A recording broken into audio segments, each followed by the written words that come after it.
John of the Woods by Abbie Farwell Brown. Illustrations by E. Boyd Smith. Houghton Mifflin Company, Boston and New York. The Riverside Press, Cambridge. Copyright 1909 by Abbie Farwell Brown. All rights reserved. Published October 1909. To J.D. and K.D. Kindest of neighbors and best of friends. To all the world in its animal kingdom. I, the tumblers 2. The fall 3. The runaway 4. The oxcart V. The hunchback 6. The silver piece VI. The wanderer 8. The rescue 9. The animal kingdom X. The hermit 11. The pupil 12. The bow 13. A forest ramble 14. The wolf brother 15. The green stranger 16. The hunt 17. The messenger 18. The carrier pigeon 19. The journey XX. The arrival 21. The palace 22. The prince's chamber 23. The cure 24. The king 25. The fate 26. The talisman conclusion. The 3 tumblers. Gigi runs away. Have you got my boy? A quaint pair of wanderers. The circle of animals watched him. John talked with them. You shall not kill my friend the bear. The king sends for you a strange company. John was protected by powerful friends. He stroked the soft ball of fur. I wish I could do it myself. John urged the clumsy fellow to dance to me. My brothers. The king and princess came to visit him. John of the Woods eyed the tumblers. It was late of a beautiful afternoon in May. In the hedges outside the village roses were blossoming, yellow and white. Overhead the larks were singing their happiest songs, because the sky was so blue. But nearer the village the birds were silent, marveling at the strange noises which echoed up and down the narrow, crooked streets. Tom-tom, tom-tom, tom-tom! The hollow thud of a little drum sounded from the marketplace. Boys and girls began to run thither, crying to one another, "The tumblers! The tumblers have come! Hurry, oh, hurry!" 3 little brothers, Beppo, Giovanni, and Paolo, who had been poking about the market at their mother's heels, pricked up their ears and scurried eagerly after the other children. Jostling one another good-naturedly, the crowd surged up to the marketplace, which stood upon a little hill. In the middle was a stone fountain, whence the whole village was wont to draw all the water it needed. In those long-ago days folk were more sparing in the use of water than they are today, especially for washing. Perhaps we should not be so clean, if we had to bring every bucket of water that we used from the city square. Tom-tom, tom-tom, tom-tom! The little drums sounded louder and louder as the crowd increased. Men and women craned their necks to see who was beating it. The children squirmed their way through the crowd. On the highest step of the fountain stood a man dressed in red and yellow, with little bells hung from every point of his clothing, which tinkled with each movement he made. In his left hand he held a small drum, from which hung streamers of red and green and yellow ribbon. This drum he beat regularly with the palm of his skinny right hand. He was a lean, dark man, with evil little red-rimmed eyes and a hump between his shoulders. "Ho! Men and women! Lads and lasses!" he cried in a shrill, cracked voice of strange accent. "Hither, hither quickly, and make ready to give your pennies. For the tumbling is about to begin, the most wonderful tumbling in the whole round world." Stretching out his arm, he pointed to the group below him. The crowd pressed forward and stood on tiptoe to see better. Beppo and Giovanni and Paolo wriggled through the forest of legs and skirts, and came out into the open space which had been left about the fountain.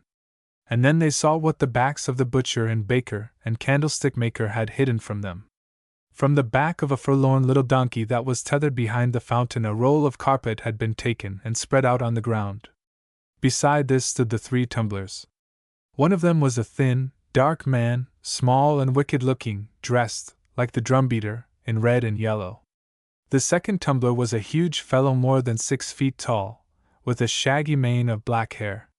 His muscles stood out in great knots under the suit of green tights which he wore. "A giant he is! Faith, he could toss me over his shoulder like a meal bag," muttered the blacksmith, who stood with crossed arms looking over the heads of the crowd. "And the wicked face of him! Ugh! I would not wish a quarrel with him."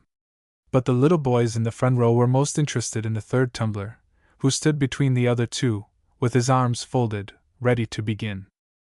This also was a figure in green, with short trunks of tarnished cloth of gold. But beside the giant, in the same dress, he looked like a pygmy or a fairy mite. This third tumbler was a little fellow of about 8, very slender and childish in form, but lithe and well-knit. Instead of being dark and gypsy-like, as were the other 3 of the wandering band, this boy was fair, with a shock of golden hair falling about his shoulders, and with a skin of unusual whiteness, despite his life of exposure to sun and hard weather. And the eyes that looked wistfully at the children in front of him were blue as the depths into which the skylarks were at that moment diving rapturously. On the upper eyelid of the boy's left eye was a brown spot as big as an apple seed. And this gave him a strange expression which was hard to forget. When he was grave, as now, it made him seem about to cry. If he should smile, the spot would give the mischievous look of a wink. But Gigi so seldom smiled in those days that few perhaps had noted this. On his left cheek was a dark spot also. But this was only a bruise. Bruises Gigi always had. But they were not always in the same place. "Oh, the sweet cherub!" said a motherly voice in the crowd. "I wonder if they are good to him. They look like cutthroats and murderers, but he is like the image of the little St. John in church. Wolves, with a lamb in their clutches! Save us all! Suppose it were my Beppo!" At these words of his mother's, Beppo giggled, and the boy looked at him gravely. The hunchback with the drum had heard, too, and darted a furious glance into the crowd where the woman stood. Then, giving a loud double beat on the drum, he signaled for the tumbling to begin. The 3 kicked off the sandals which protected their feet, stepped upon the carpet, and saluted the spectators. The giant stretched himself flat, and seizing Gigi in his strong arms, tossed him up in the air as one would toss a rubber ball. Up, down, then back and forth between the elder tumblers, flew the little green figure, when he touched ground always landing upon his toe-tips, and finishing each trick with a somersault, easy and graceful. The boy seemed made of thistledown, so light he was, so easily he rebounded from what he touched. The children in the circle about him stared open-mouthed and admiring. Oh! They wished, if only they could do those things. They thought Gigi the most fortunate boy in the world. But Gigi never smiled. At the end of one trick the giant growled a word under his breath, and made a motion at which the boy cringed. Something had gone not quite right, and trouble threatened. He bit his lip, and the performance went on as before. Now Gigi had to do the most difficult trick of all. With the giant as the base, and Secco, the other tumbler, above, Gigi made the top of a living pyramid that ran, turned, twisted, and capered as the great strength of the giant willed. At a signal they managed somehow to reverse their positions. All stood upon their heads. Gigi, with his little green legs waving in the air, heard shouts of applause which always greeted this favorite act. But the sound gave him no pleasure. He was tired. He was sore from a beating of the previous night, and his head ached from the blow which had made that ugly mark on his cheek. Gigi grew dizzy. To the fall.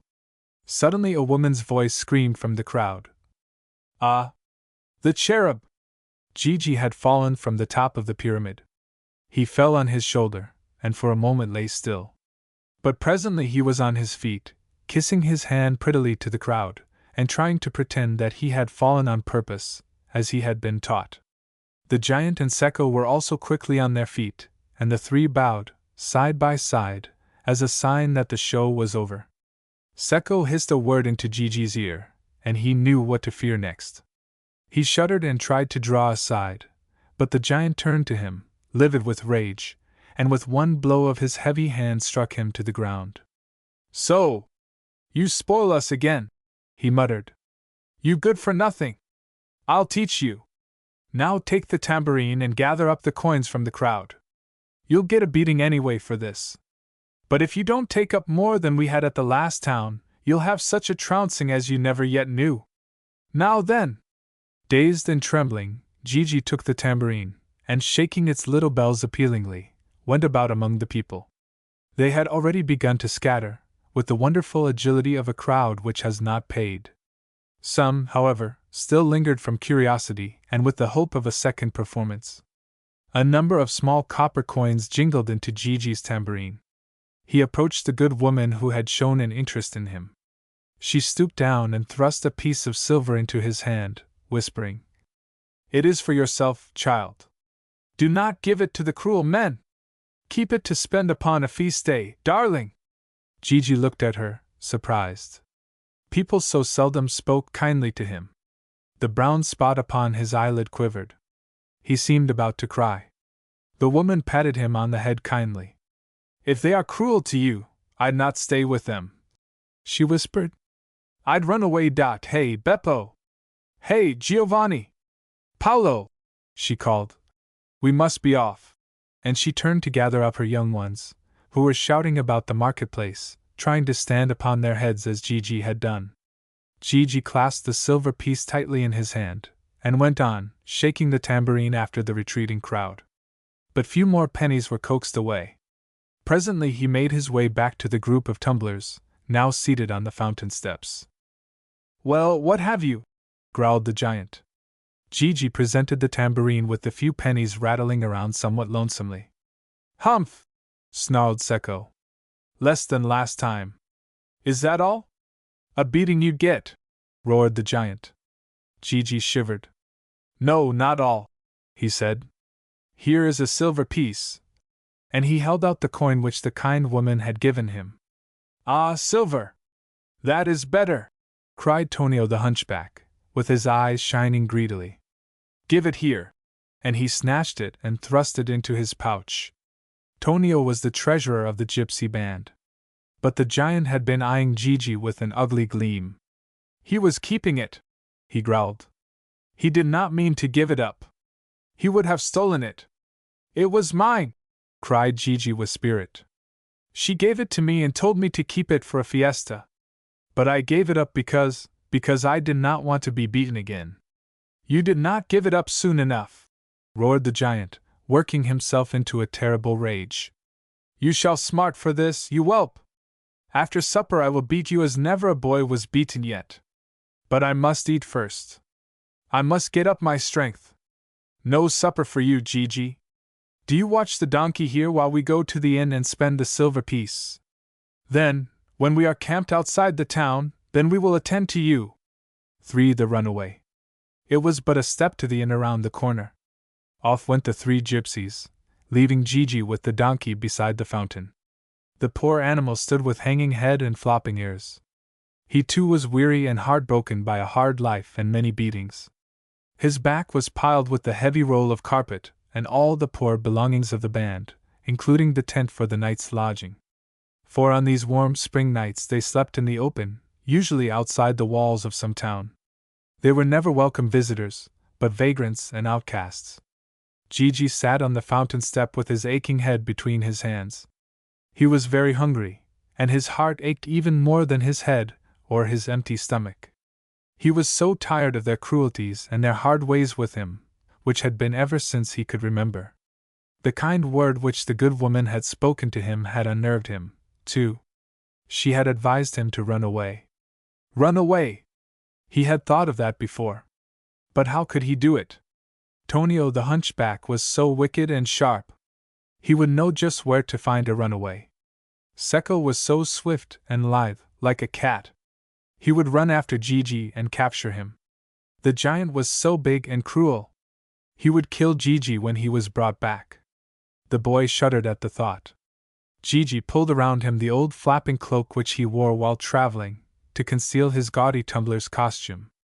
If he only had that silver piece, perhaps he could do something, he thought. Much could be done with a silver piece. It was long since the band had seen one. They would be having a fine lark at the inn, eating and drinking. They would not be back for a long time. Gigi looked up and around the marketplace. There was no one visible. The crowd had melted as if by magic.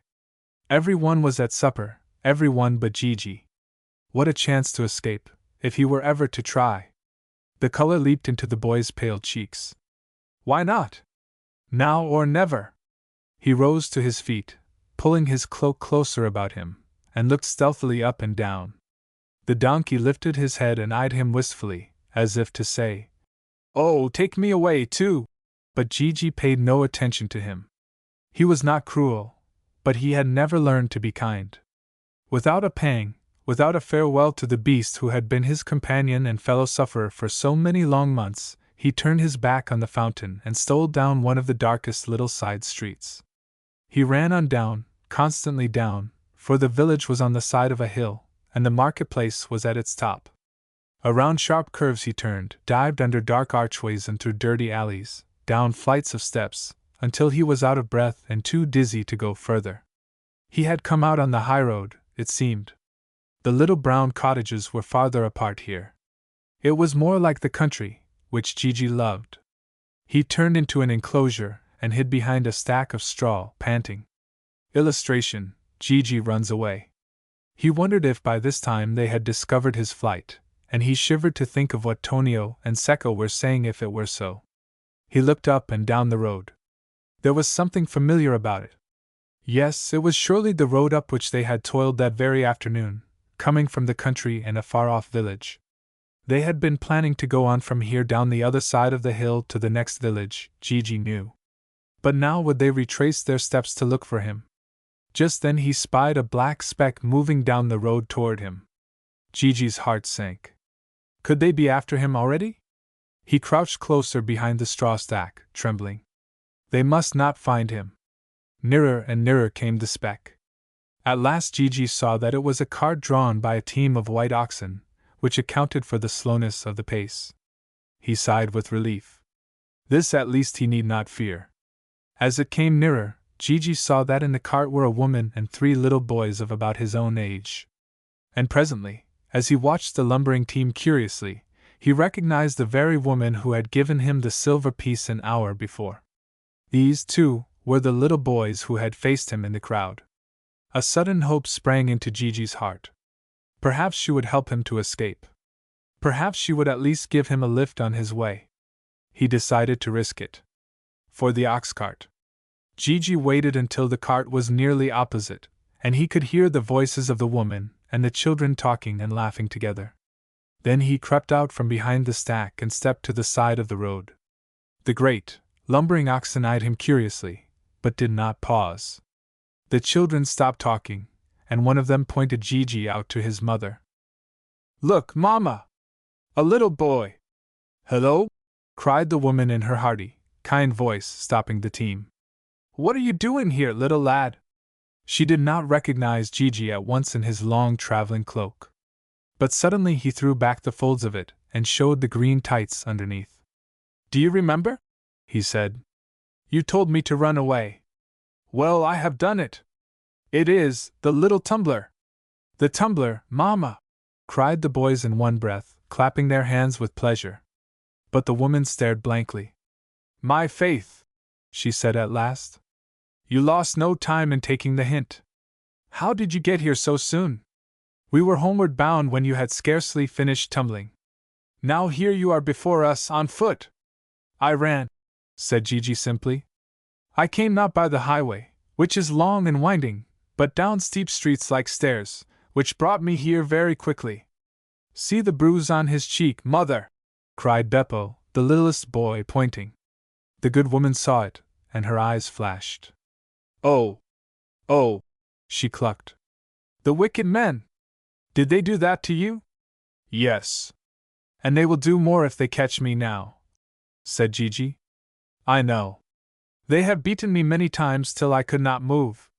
But if they catch me this time, they will kill me because I ran away. Will you help me?" "Why, what can I do?" asked the woman uneasily, looking up and down the road. "If they should come now?" "You belong to them. I shall get myself into trouble." Gigi's face fell. "Very well," he said. "Goodbye. You were kind to me today, and I thought, perhaps—" He turned away, with his lips quivering. "Stay!" cried the woman. "Where is the silver piece which I gave you?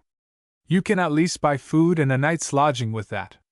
"They took it from me," said Gigi. "I had to give it up because there was so little money in the tambourine, only coppers. They said people would not pay because I fell, and so they would beat me again. They took it from you." "The thieves!" cried the woman angrily. "Nay, then I will indeed help you to escape." Climb in here, boy, among my youngsters. We have still an hour's ride down the road, and you shall go so far at least. Gigi climbed into the cart and nestled down among the children. The woman clucked to the oxen, and forthwith they moved on down the high road. The shadows were beginning to darken, and the birds had ceased to sing. Hugh! Hugh! Come up! Come up! The woman urged on the great white oxen. It is growing late, and the good man will wonder why we are so long returning from market. This has been our holiday, she explained to Gigi. And to think that the tumblers should have happened to come to the market this very day. The children will never forget. Beppo had been staring at Gigi with fascinated eyes. How did you learn? He asked suddenly. Could I do it too? Gigi laughed. For the first time that day his face lost its sadness, and the brown spot on his eyelid, falling into one of the little creases, gave him a very mischievous look. He seemed to wink. Immediately the whole cartful of peasants began to laugh with him, they knew not why. They could not help it. This was what happened whenever Gigi laughed, as he seldom did. But soon Gigi grew grave once more. Why do you want to learn? He asked. It does not make me happy. For oh! They are so cruel! Do they beat you much? Asked Paolo sympathetically. Gigi nodded his head with a sigh. Very much, he said. I am always black and blue. Am I too big to learn? Demanded Giovanni, the oldest boy, who was perhaps 12 and heavier than Gigi. When did you begin? Gigi grew thoughtful. Ever since I remember, I have tumbled, he said. Ever since I was a baby, before I could even turn a somersault, they tossed me back and forth between them and made me kiss my hand to the people who stood about. And did they beat you then? Asked Beppo, doubling up his fists. Gigi sighed again. They always beat me, he said simply. Whatever I did, they beat me when they were ugly. And that was always. Do you belong to them? Asked the woman suddenly. They are gypsies, black men. But you are fair like the people of the north. Where did they get you, Gigi? Gigi shook his head. I do not know, he said. I have belonged to them always, I think. Hark, said Mother Margarita suddenly. What's that? There was a faint noise far off on the road behind them. Gigi trembled. They are coming for me, he said. What shall I do? No, no, said the woman. I do not fear that. It is too soon, surely. But it is growing dark here in the valley. This is a lonely spot, and there are many wicked men about besides your masters, Gigi. Thieves and villains, whispered Giovanni. Oh, mother, hide the bag of silver that you got at market. S.H. S.H. warned the mother sharply. Do not speak of it. Hugh. Go on. Go on. And she urged the oxen faster. But the great beasts would not hasten their pace for her. The noise came nearer. They could hear that it was the trotting of hoofs. There is only one animal, said Gigi, whose ears were keen. I can hear his 4 feet patter. I think it is the donkey. I can see him now, cried Paolo. It is a little man on a donkey. He is bending forward and beating it hard. Gigi strained his eyes to see. It is Tonio, he whispered fearfully. I know it. Oh, the hunchback will kill me when he finds me. And he will take your silver too. S.H. S.H. commanded the mother. He shall not find you. Here, take this bag, Gigi. It will be safer with you. And here, creep under my skirts and keep close. He will never guess where you are. Mother Margarita spread out her generous draperies, which luckily were both long and wide, and Gigi crept under them, being wholly covered. The other boys huddled close, shivering with a not wholly unpleasant excitement. This was an adventure indeed for a holiday. The rider drew nearer and nearer, lashing the poor donkey unmercifully. At last they could see his face, red and lowering. Halt! He cried suddenly. You in the cart there, halt! V the hunchback. The oxen stopped. The cart came to a standstill. The boys huddled closer, and Gigi's heart beat like a tambourine. He was sure that Tonio would hear it. "What do you want?" asked Mother Margarita, and her usually kind voice was harsh. "You seem to have a load of young cubs there," shouted Tonio. "Have you got my boy, Gigi the tumbler, among them? Someone has stolen the little monster." Illustration. "Have you got my boy?" "What are you talking about?" answered Mother Margarita sharply. "I am a respectable countrywoman returning from market day with my children. What business have I with tumblers and vagrants?" "That I'll see for myself, woman," said Tonio, jumping unsteadily down from the donkey and approaching the cart. Tonio had been drinking, and his little eyes were red and fierce. "Keep your hands off my children!" cried their plucky mother, brandishing her whip. But Tonio was not to be kept away. "I will see them!" he snarled. He thrust his ugly face into those of the three boys, one after another, eyeing them sharply in the growing darkness. But there was little about these sun-browned, black-eyed youngsters to suggest the slender, fair-haired Gigi. Tonio peered into the cart. He even thrust his long, lean hand into the straw that covered the floor, and felt about the corners, while the boys wriggled away from his touch like eels from a landing net. Gigi held his breath. But Mother Margarita would not tamely endure all this. "Get along, you vermin!" she cried, striking at his hands as he approached the forward end of the cart. "Can't you see that the boy is not here? What would he be doing in my cart anyway? I'll trouble you to let us go on our way in peace.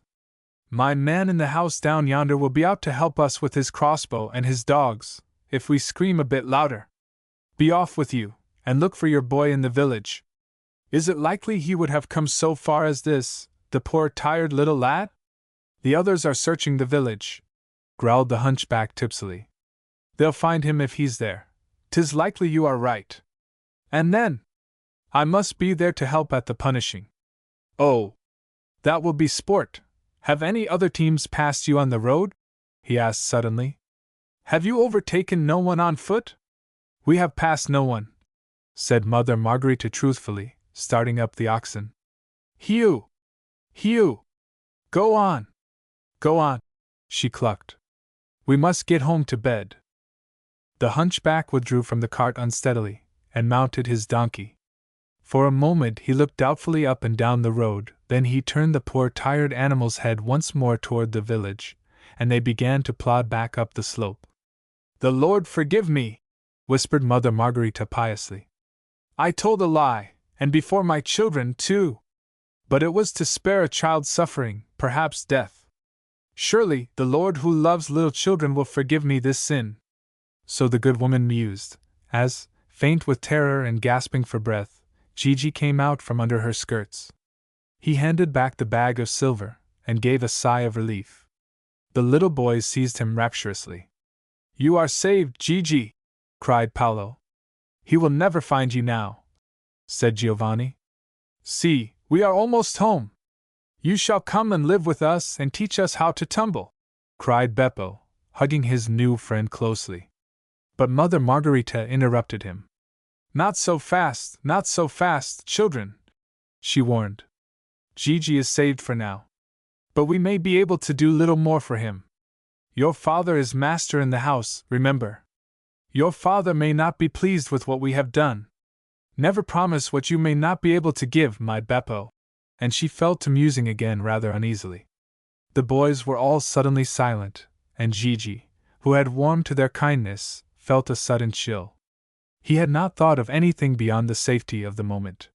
He had made no plans, he had only hoped vaguely that these good people might help him. But now, what was to happen next?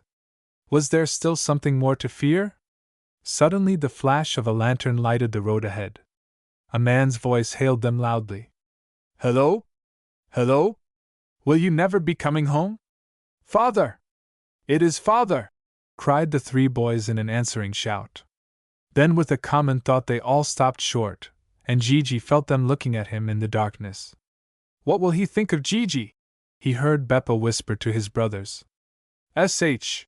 warned Mother Margarita. And the man's voice sounded nearer. "Hello, old woman!" it called gruffly. "Well, you did come back, didn't you? I began to believe that you had all run away." "Run away!" There was a little pause before anyone answered, and Gigi felt the elbows of the boys nudging him in the side.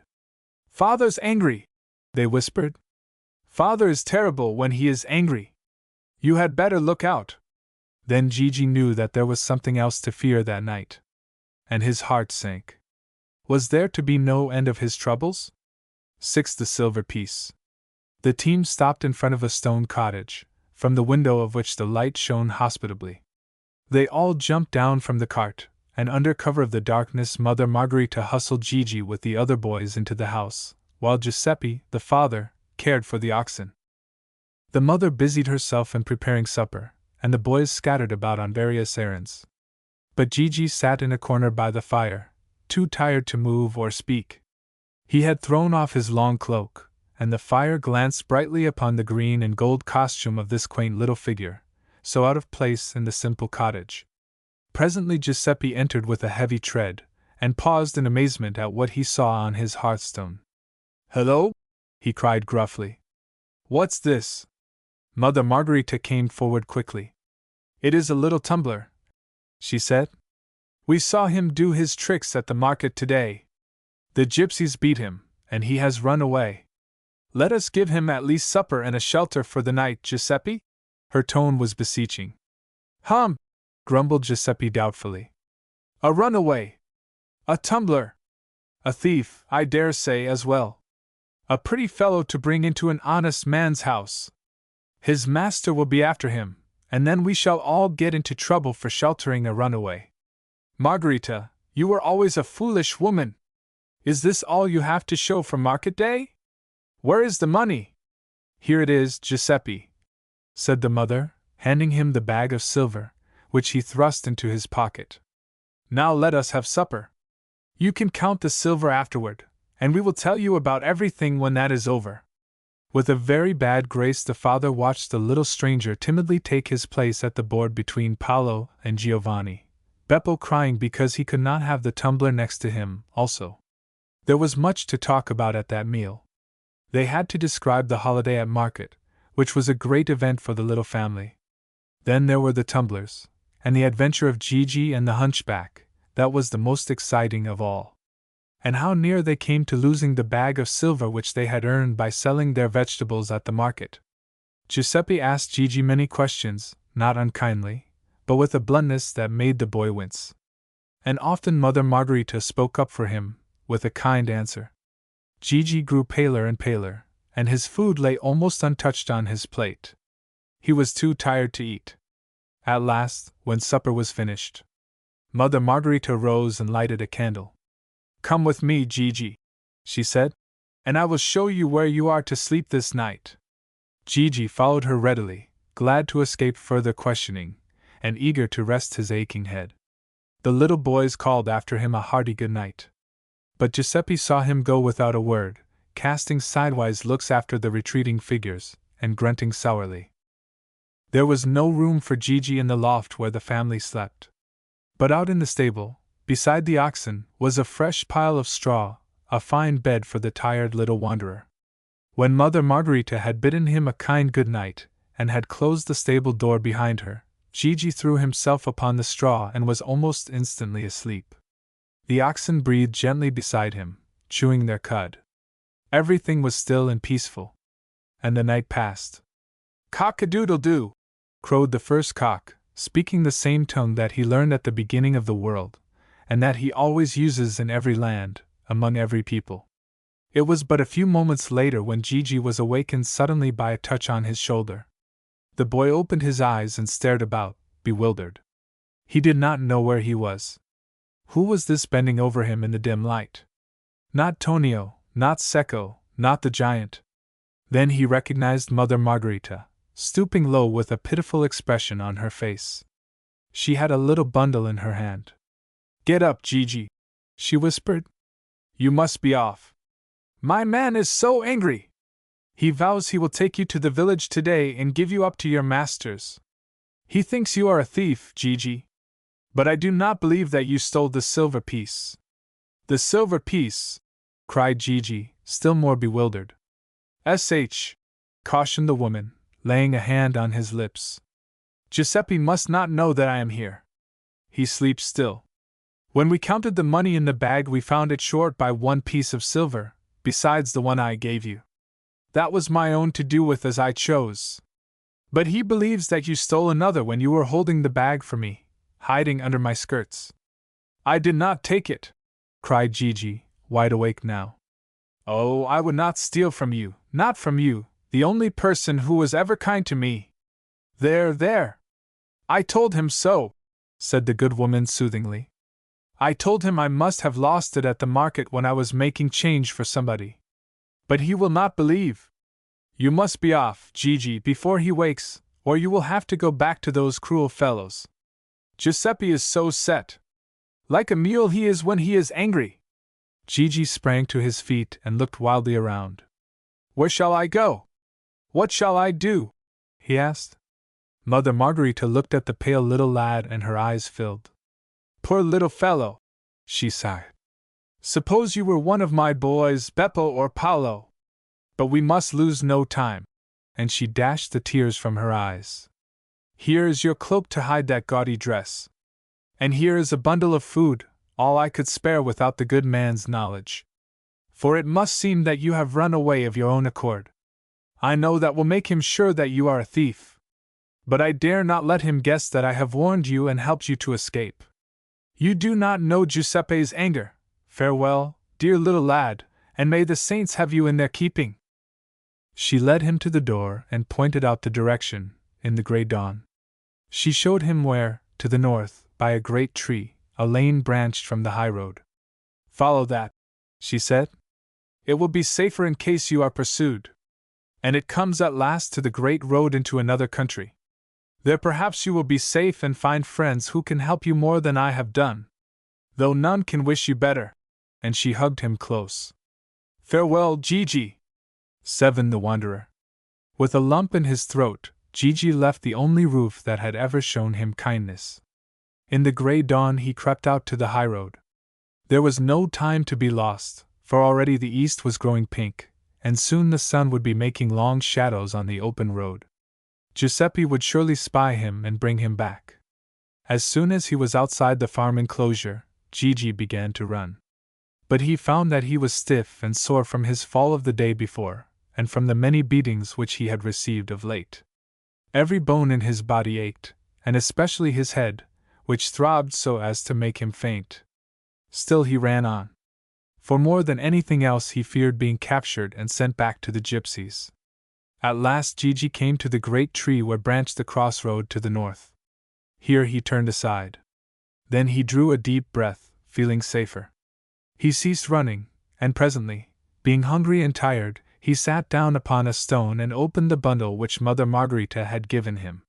He found bread and cheese, and began to eat greedily, until he remembered that he knew not where he should find dinner and supper. He looked at the remnant of bread and cheese longingly, but at last wrapped it up and put it back into the little pouch which, as was the custom in those times, he wore at his belt. The lane upon which he was now traveling was shadier than the highroad, and as he went on the trees grew even taller and bigger. Apparently the way was leading through the outskirts of a forest. The lane was more crooked, also. Gigi could not see far either before or behind him, because of the constant turnings. Suddenly, he stopped short and listened. There was a sound, yes, there certainly was a sound on the road behind him, the noise of galloping hoofs. Gigi was seized with a panic. Without stopping to think, he plunged from the road into the forest, and began to run wildly through the underbrush. He did not care in which direction he went, anywhere, as far as possible from the pursuing hoofbeats. On he plunged, sometimes sprawling over roots of trees, sometimes bruising himself against low branches or stumbling upon stones which seemed to rise up on purpose to delay him, torn by briars and tripped by clutching vines. But always he ran on, this way and that, wherever there seemed an opening in the forest, which was continually growing denser and more wild. How long he wandered he did not know. The sun was high in the heavens when at last, wholly exhausted, Gigi fell upon a bank of moss. His weary bones ached. He was too tired to move, but lay there motionless, and presently he fell into a troubled sleep. When he awoke, with a start, It was growing dark, and he was very hungry. He felt for the pouch into which he had put his bits of bread and cheese, but it was gone. He must have lost it when pushing through the bushes. What was he to do?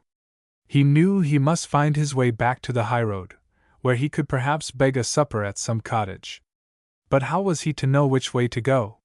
He looked up and around him in despair. He was in the midst of the wildest kind of forest. The trees grew close together, and there was no path, no sign that men had ever passed this way. Moreover, it was growing darker every minute. Already the shadows behind the trees were black and terrible. Gigi suddenly remembered that there were fierce animals in the forests in those days. All over Europe bears and wolves and many kinds of wild beasts, large and small, wandered wherever there were trees and hiding places. In fact, one might meet them anywhere except in cities and towns. And sometimes in winter, when they were very hungry, bold wolves prowled even in the marketplaces. Gigi shuddered.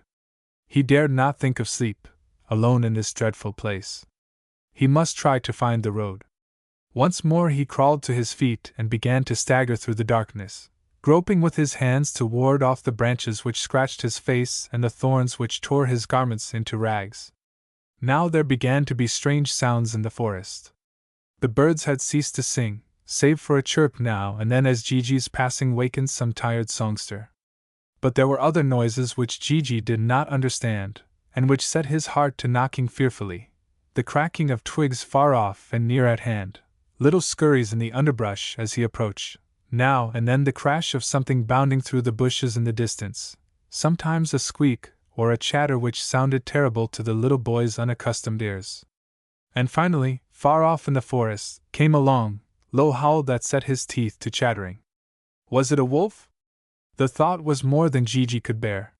He fainted, and fell forward into a bed of soft green moss. Ate the rescue.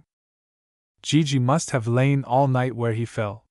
For when he opened his eyes the sun was shining dimly through the dense leaves of the tree overhead. He remembered only the last thing he had heard before his eyes closed, that long howl in the darkness. So it was with a thrill of terror that he felt a strange touch on his face. Something warm and wet was passing over his cheek. Something soft and warm was cuddling close to his side. He thrust out his hand feebly, groping at something to help him rise. His fingers closed in thick, soft hair. Suddenly Gigi knew what was happening to his face. Some big animal was licking it with a coarse but gentle tongue. Was it the wolf that had howled? A dreadful thought. Gigi screamed aloud. He struck at the creature with all the strength he had, which was little enough. "Get away! Go along with you!" he cried in gypsy gibberish. In answer, the animal uttered a whine, very gentle, very piteous, and it began to lick the hand which had struck it. Gigi's eyes had now grown used to the half-light. Suddenly he saw what had lain beside him, keeping him warm all night. It was a great shaggy dog, brown and white. Around his neck was a heavy collar of leather studded with nails. Gigi did not like dogs. The only ones he knew had always chased the tumblers and barked at them as they entered or left a village. Sometimes they had snapped at Gigi's heels so viciously that he had cried out. And then Secco would cuff him for making a fuss. But this dog seemed friendly. He looked up in Gigi's face, and wagged his tail pleasantly. He whined and put his nose in Gigi's hand. Then he got to his feet and ran away a few steps, looking back at the boy and waiting. Gigi did not know what it meant. But when the dog saw that the boy was not following, he went back and repeated his action. Several times he did this, and still Gigi lay looking at him, too tired and too weak to make an effort, even to think. At last the dog came back once more. This time he took Gigi's hand between his teeth, very gently, and began to pull him in the direction toward which he had first gone. Then Gigi knew. The dog was trying to lead him somewhere. A throb of hope warmed his heart. Perhaps this was a friend who would bring him out of the dreadful forest to some place where he could eat. For oh, he was so hungry! He dragged himself to his feet, and tried to follow, leaning a hand on the dog's neck. The creature was wild with joy, and began to bark and wag his tail furiously. Even this motion made the boy totter, he was so weak. He took a few steps, then he had to stop. He was sore all over, dizzy and faint. He lay down on the ground with his head between his hands. And once more the good dog crept near and poked his wet nose into Gigi's face, licking his cheek. The boy reached out a hand and patted him timidly. It was the first time Gigi had ever felt friendly toward an animal. When the dog found that it was of no use to try to lead Gigi on, he sat still and seemed to think for a few moments. Then he came close and crouched in the moss beside Gigi, whining softly and rubbing his nose against the boy's knee. Evidently he wanted his new friend to do something. The boy looked at him wearily, and wondered. He took hold of the collar about the dog's neck. Yes. That was it. The dog barked and wagged his tail, but did not move. He was still waiting. Gigi looked at the big fellow lying there. He was almost as large as the little donkey who bore the luggage of the tumblers upon their journeys. He was big enough to carry Gigi himself.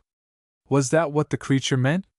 Gigi lifted one leg over the dog's back, keeping hold of the collar as tightly as he could. The animal rose to his feet with a glad bark. Yes, this was what he wanted. He began to move forward slowly, for Gigi was a heavy burden and his feet nearly touched the ground. Slowly they moved through the forest, a quaint pair of wanderers. Sometimes Gigi felt faint and ill, and lay forward, resting his head on the dog's soft neck. Sometimes they stopped to rest. Then Gigi lay flat on the moss, with the dog stretched out close to his side. But they were both unwilling to waste many minutes so. Illustration: a quaint pair of wanderers. 9. The Animal Kingdom. Presently Gigi and the dog came to a clearing in the forest. All about was as wild as anything they had passed. But here, quite alone, stood a little hut made of logs and branches twisted together. The first thing that Gigi saw, after the hut itself, was an old man in a coarse gray gown, sitting on a stump, reading a book. His head was bare, and he had a long white beard. His feet were bare, too, and he wore leather sandals. A rope was tied about his waist. Gigi had sometimes seen men so dressed plodding along the high road or begging from the townsfolk. If he thought about them at all, he believed them to be some rival sort of performers, like the tumblers themselves. It seemed very queer to see one of the gray men here in the lonely forest, and with such strange companions. Gigi stared and stared again, rubbing his tired eyes to make sure that they saw aright. On the old man's knees was curled, asleep, a comfortable white cat. 3 little kittens played with the knotted ends of his girdle, swarming up and down the gray gown of the reader. On his shoulder perched a squirrel, busily eating a nut which he held in his little paws. Close by, a brown and white deer grazed about the door of the little hut. A great black raven hopped gravely about the old man's feet, now and then picking up a bug. Lying peacefully asleep in front of the hut door, like a yellow mat of fur, a fox was stretched. In and out among the rose bushes of a tiny garden which was planted beneath the window of the hut, hopped several brown hares, seeming much at home. The old man's head nodded forward on his book. He could sleep soundly, it seemed, with all these little live things swarming about him. Even as his gray locks swept the page, a thrush fluttered down and lighted gently on the bald crown, beginning to sing so sweetly that Gigi held his breath. All this the boy saw in that first glimpse before he and the dog parted the bushes and came out into the clearing. In that instant everything changed. The dog gave a sharp bark of pleasure. The old man let the book fall from his hand, and sat staring.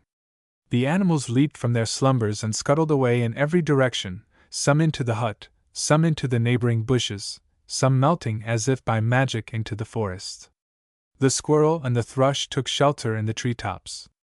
Only the raven, with ruffled feathers, remained at the old man's side, turning a fierce little eye upon the newcomer. By this time Gigi had thrown himself from the dog's back, and stood feebly leaning against a tree. Released from his burden, the dog bounded forward, and was soon leaping upon the old man's shoulders, covering his face and hands and feet with eager kisses. "Down, Brutus, down!" said the old man, in a tongue which Gigi could not understand. "Where hast thou been so long, good dog? And what new pet hast thou brought for my colony?" He looked towards Gigi with keen, kind eyes. "Come hither, my lad." he said in the same tone. But Gigi only stared, not understanding. He was growing afraid of this queer old man, who spoke a strange language and had wild animals for his friends, who read, too, in a great black book. Gigi had heard of wicked wizards and sorcerers, and he believed that he saw one now. He turned about and tried to run away. But his poor head grew dizzy, and before he knew it he had fallen, and lay sobbing and shivering, unable to rise. Presently he felt the dog's gentle tongue licking his face. A moment after, kind, strong arms lifted him and bore him into the little hut. The old man laid Gigi on a cot beside the window, and after laying his hand on the boy's head and wrist, went away and returned with something in a cup. "Drink this, my child," he said. And this time Gigi understood. He drank and felt better. Then the old man asked him in the tongue which Gigi knew, "Are you hungry, lad?" The boy nodded, and his eyes must have told how nearly starved he was. The old man went swiftly to a little cupboard in the wall, and soon came back with bread and milk in an earthen bowl. "Eat," he said, lifting Gigi's head on his arm. "Eat this good bread, my son, and drink the warm milk of my friend the doe, which I had just set aside, not expecting you. Then you shall sleep here on my pallet. And soon we shall be right smiling and happy all." The kind old eyes beamed on Gigi while he devoured his breakfast like a starved animal, without a word of thanks. When he had finished, the kind old hands brought water and bathed the tired body, bound up the bleeding hands and feet with refreshing ointment, and laid Gigi back again to rest upon the cot beside the rose-screened window. There Gigi lay and slept and dreamed and went over again by fits and starts the strange adventures of the past 2 days. But strangest of all, though by far the pleasantest, was that picture which he had seen when he came out into the clearing upon the back of Brutus. And this picture, with queer variations, filled the foreground of Gigi's dreaming. The hermit. "They shall not hurt nor destroy in all my holy mountain, for the earth shall be full of the knowledge of the Lord, as the waters cover the sea. Holy Writ." For 3 days Gigi lay on the pallet of the good hermit, near to death. And for 3 days the great dog lay on guard by his side. The hermit went softly to and fro, taking tender care of the boy and giving him medicine made from wonderful herbs which he had found in the woods. Often he knelt in a corner of the hut, before a rude wooden cross, and said prayers. This seemed to give him strength for his work and hope for its result, so that when he rose, his face would be bright and happy. This was he doing the 3rd morning when Gigi awoke, feeling better. The ache was gone from his limbs and the dizziness from his head. He awoke with a long sigh, and for the first time since he lay down on the hermit's pallet he looked around him with interest. At first he did not know where he was. The hut was small and bare. In one corner was a cupboard where the hermit kept his scanty supply of food and the medicines which he distilled. Against the wall was a bench, beside a table made of a tree stump, and on the table lay a great black book. Opposite the bed was the cross of wood fastened to the wall, and below it the good hermit knelt with bowed head. Gigi wondered what he was doing. He himself knew no prayers. Gigi's eyes wandered to the door, which stood open. On the sill the cat and her kittens were playing. Outside he could catch a glimpse of various animals frisking about the dooryard. Birds sang merrily in the trees overhead, and in the bushes just outside the window. The raven hopped into the doorway and stood looking saucily at Gigi, with head on one side. It was all so peaceful, so quiet, so different from anything which Gigi had known, that he thought it must be a dream. He sighed again, and turned over, stretching out his arm. In doing so he touched the hairy neck of Brutus, who was still sleeping by his bed. Instantly the dog sprang up and began to lick the boy's face. At the same moment, with a pious gesture, the hermit also rose and came toward the cot, smiling kindly. "You are better, my son?" he asked, laying a cool hand upon Gigi's forehead. "Ah, yes. You will soon be quite yourself." Gigi stared up at him contentedly. "Who are you?" he asked. He had never been taught manners, and he could no longer hide his curiosity. "I am a hermit," answered the old man. "I live here alone with my animals, as you see. I pass the days in prayer and meditation, studying the Lord's holy book and the living works of his hands. Why do you live away from men? Asked Gigi again. The hermit's face grew sad. Men are wicked and cruel, child, he said. Men hurt and kill one another. They love to slay the innocent animals for sport. In their kingdoms is no love. I have made myself here an animal kingdom, where all is love and peace. Do all animals know you? Asked Gigi, wondering. With time I can make friends with them all, said the hermit, smiling. One has but to love and understand and be patient. See! He gave a peculiar call. Instantly there came tumbling into the hut, until it nearly overflowed, a strange medley of creatures, hares, mice, birds, kittens, squirrels. Last of all peered into the doorway a deer and her little speckled fawn. The dog sat quite still, not moving a muscle. He had been trained not to frighten his more timid neighbors. Follow the example of Brutus, my son, said the hermit gently. Make no sudden movement, and do not speak. They know my voice, and they will learn yours. But you are still a stranger to them, and must expect them to be shy. The animals crowded lovingly about the hermit, some springing upon his shoulders and knees, the birds flitting about his head. Gigi thought he had never seen so wonderful a sight. Oh, thought he, if I could only do this, what money might I not take from a crowd on market days? After talking to his pets and caressing them tenderly, the old man dismissed them to the outdoor sunshine, so that he was alone with Gigi, who could then be free to move and speak once more. The beloved innocents, said the hermit, with a sigh. Who could ever wilfully injure one of them? God's creatures? But now, my son, tell me about yourself. He broke off. Who are you? Whence do you come? Whither are you going? I do not know, said Gigi simply, in answer to all three questions. And then he told his story as he had told it to Mother Margarita. The old man listened pitifully. Poor little lad, he said. Men have been cruel to you, also. You have no home, no friends, no past, and no future. What shall we do with you? Oh, let me stay with you, cried Gigi, clasping his hands. You are so good and wise. Teach me to be good and wise, too. Take me into your animal kingdom, and teach me to make them all my friends. I could do such tricks with them, far better than tumbling. I should grow rich. The old man shook his head. That cannot be, he said. I cannot teach men to grow rich. Nor would I see my animals made ridiculous for money. I came here to be a hermit. I vowed to have nothing more to do with human folk, only with the animals whom they persecute. But I never thought that a child would seek my roof. Pi looked at Gigi doubtfully. The boy returned the look, and the brown spot on his eyelid trembled piteously. The hermit blinked. Yes, you are a poor little animal, too, he said at last. You are ignorant and innocent as they. I cannot turn you away. Perhaps I can teach you better things than tricks. Perhaps I can make you a disciple and a Christian. If you are teachable, I can make you wise with the knowledge of herbs and healing. If I send back to the world which I have left one man useful, tender, strong, and good, perhaps he may be able to do more than I have done to stay the march of evil.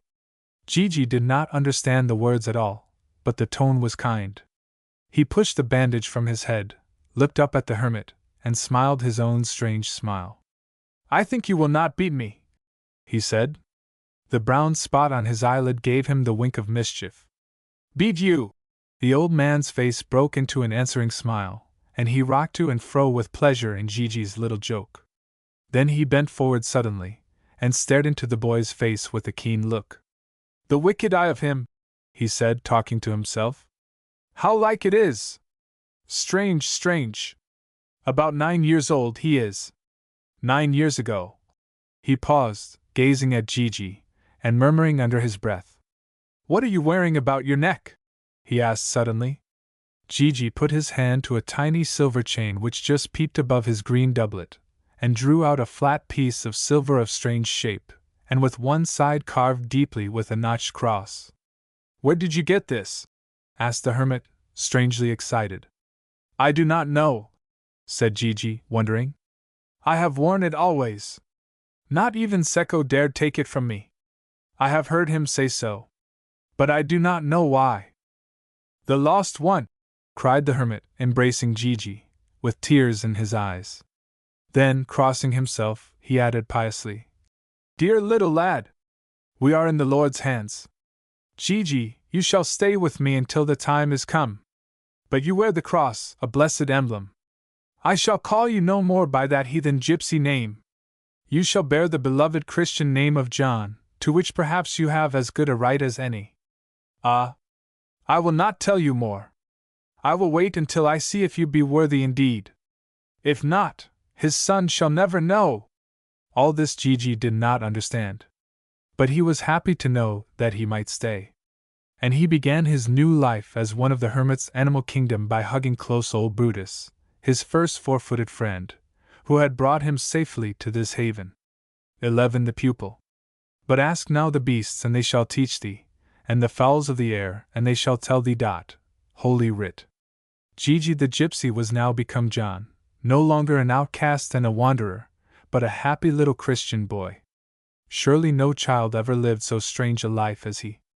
Surely no boy ever had such queer playmates, or studied in so wild a school. First of all he had to become acquainted with his oddly mixed family of two-footed and four-footed brothers. Brutus was his friend from the beginning. The great dog seemed to have adopted for his very own the boy whom, led by some kindly angel, he had found that night in the forest. But the other creatures were shy at first. They ran at the sound of John's shrill boyish voice, and shrank from his quick movements. They hid in the bushes when he came dashing and dancing into the clearing after a romp with Brutus, and it would take some patience to coax them back again. John saw that this troubled the good old hermit, whom he loved better every day, and he tried to imitate his teacher's gentle voice and manner, and his soft tread. The little tumbler was himself light as a feather, and graceful as the deer, his new-found sister. He was quick to learn and naturally gentle, though his cruel life had made him careless and rough. Soon he had made friends with all the hermit's pets, so that they knew and loved him almost as well as they did the master of this forest school. In his green doublet and hose, clumsily patched with pieces of grey serge from the hermit's own cloak, John rambled about the wild woods, looking like one of the fairy folk of whom legends tell. Often he went with the wise old man, who gave him lessons of the forest which he knew so well. John learned to steal on tiptoe and surprise the ways of the woodfolk, the shy birds and the shyer little brothers who live in the moss and mold. He grew wise in the lore of flowers and herbs, and could tell where each one grew and when it blossomed, and which ones, giving their life-blood for the sake of men, could cure disease and bring comfort to the ailing. At night they watched the moon and the far-off, tiny stars. These, too, became friends, many of them known to John by name.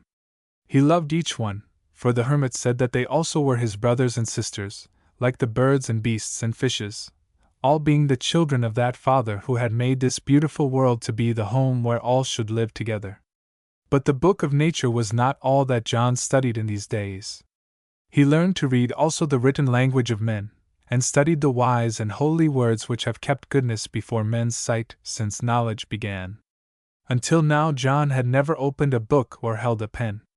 But the hermit taught him wisely and well, and soon he was in a fair way to become a scholar.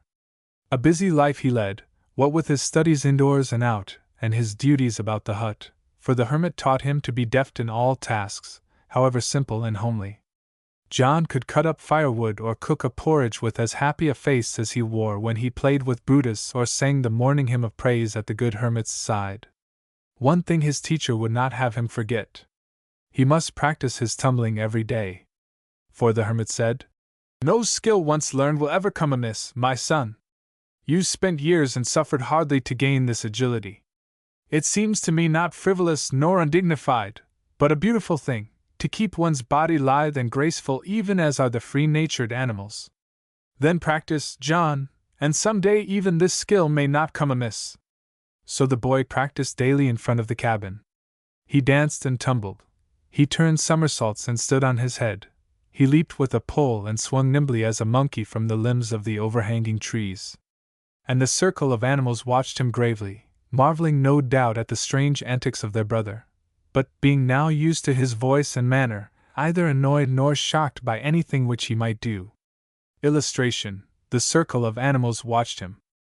When the day was over, John would throw himself on a soft bed of moss under a tree, beside the hermit seated on a log. Then they would read or talk, and tell stories of what they had seen in the world of men. Brutus would be curled down between them.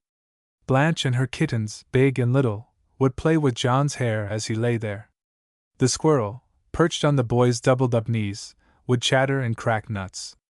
The brown hares would run to and fro over his feet, while the doe and her little fawn nibbled the grass close by, listening to the sound of the human voices as though they liked it. What a happy home it was! John wondered if ever any boy was so lucky as he. 12. The bear. John had grown to love the little four-footed brothers dearly, and they were great friends of his. But still the hermit seemed to have a charm about him which John lacked, and which drew even the strange new creatures to him and made them trust him from the first. John longed to learn this secret. But when he asked the old man about it, he looked at the boy kindly and said, "It will come, my son, with time. Love, live, and learn." John had been with the hermit some months, when happened an adventure that interested him more than anything which had befallen. He was walking one day with the old man in a part of the forest far distant from their hut. They were looking for a rare and wonderful herb which the sage needed to distill a certain precious balm. "This should be the spot," said the old man, going toward a heap of rocks around which grew a tangle of shrubs and creepers. "The plant which I seek is shy, and hides in the shadows of sheltered places. Yonder is a cave, where first I made my dwelling when I came to the forest, before I built the hut in which we now live. And at the entrance, I remember, grew the herb of grace, which more than once has done me service in healing the hurts of my pets." The hermit plunged eagerly forward to the rocks. John followed close behind.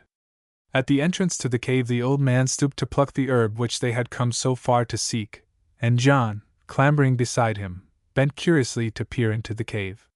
Suddenly a sound from within made him start. The hermit paused in his task, and both stared motionless into the blackness of the cave. Presently the sound came again, a deep growl ending in a whine. "Some animal in pain," whispered the hermit to John. "Stay you here, my son. I will discover what it may be." "Nay, father," pleaded the boy. "It may be some fierce creature, it may hurt you. Do not go." The old man turned beaming eyes upon him. "Never yet have I been hurt by an animal," he said gently. "My body bears only the scars of human hands. I am not afraid. But do you stay here, my son? You have not yet quite learned the language of dumb things." "I shall go with you," said John to himself. He seized the staff which the hermit had dropped, and followed close upon his heels. Soon their eyes became more used to the darkness of the cave, with which the hermit was already familiar. Presently, out of the shadows in a far corner, they spied two red eyes glaring upon them. Behind the eyes bulked a huge, apparently shapeless form. It half rose as they drew near, and again they heard the growl of anger.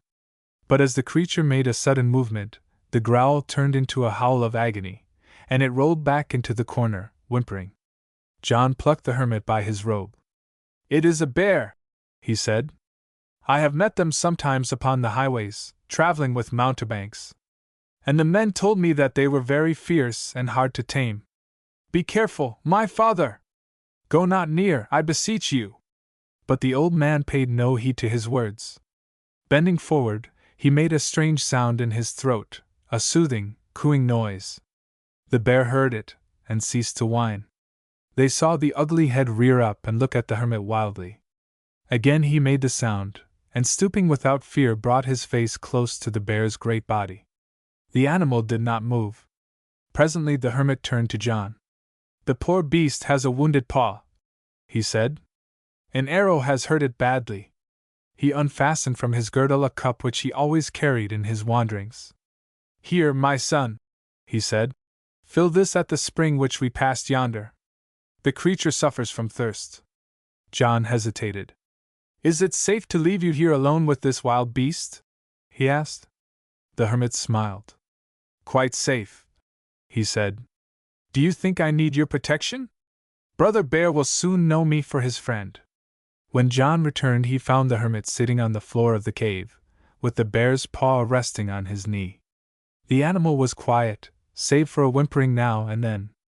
John could see his little red eyes fixed upon the hermit with a curious look of wonder and appeal. He seemed unable to move, and the hermit touched the beast quite naturally, as if he were a great kitten. The bear stirred and turned his eyes when John entered.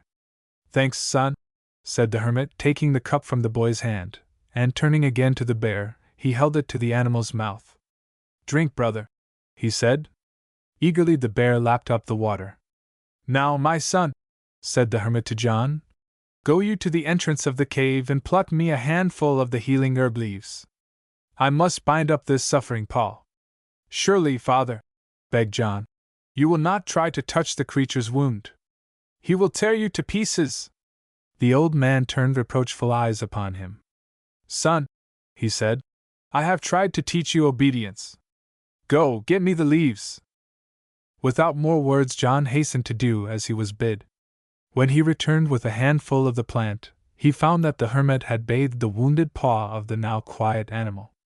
He had torn a strip of linen from the shirt which he wore under his gray robe, and was making this into a bandage.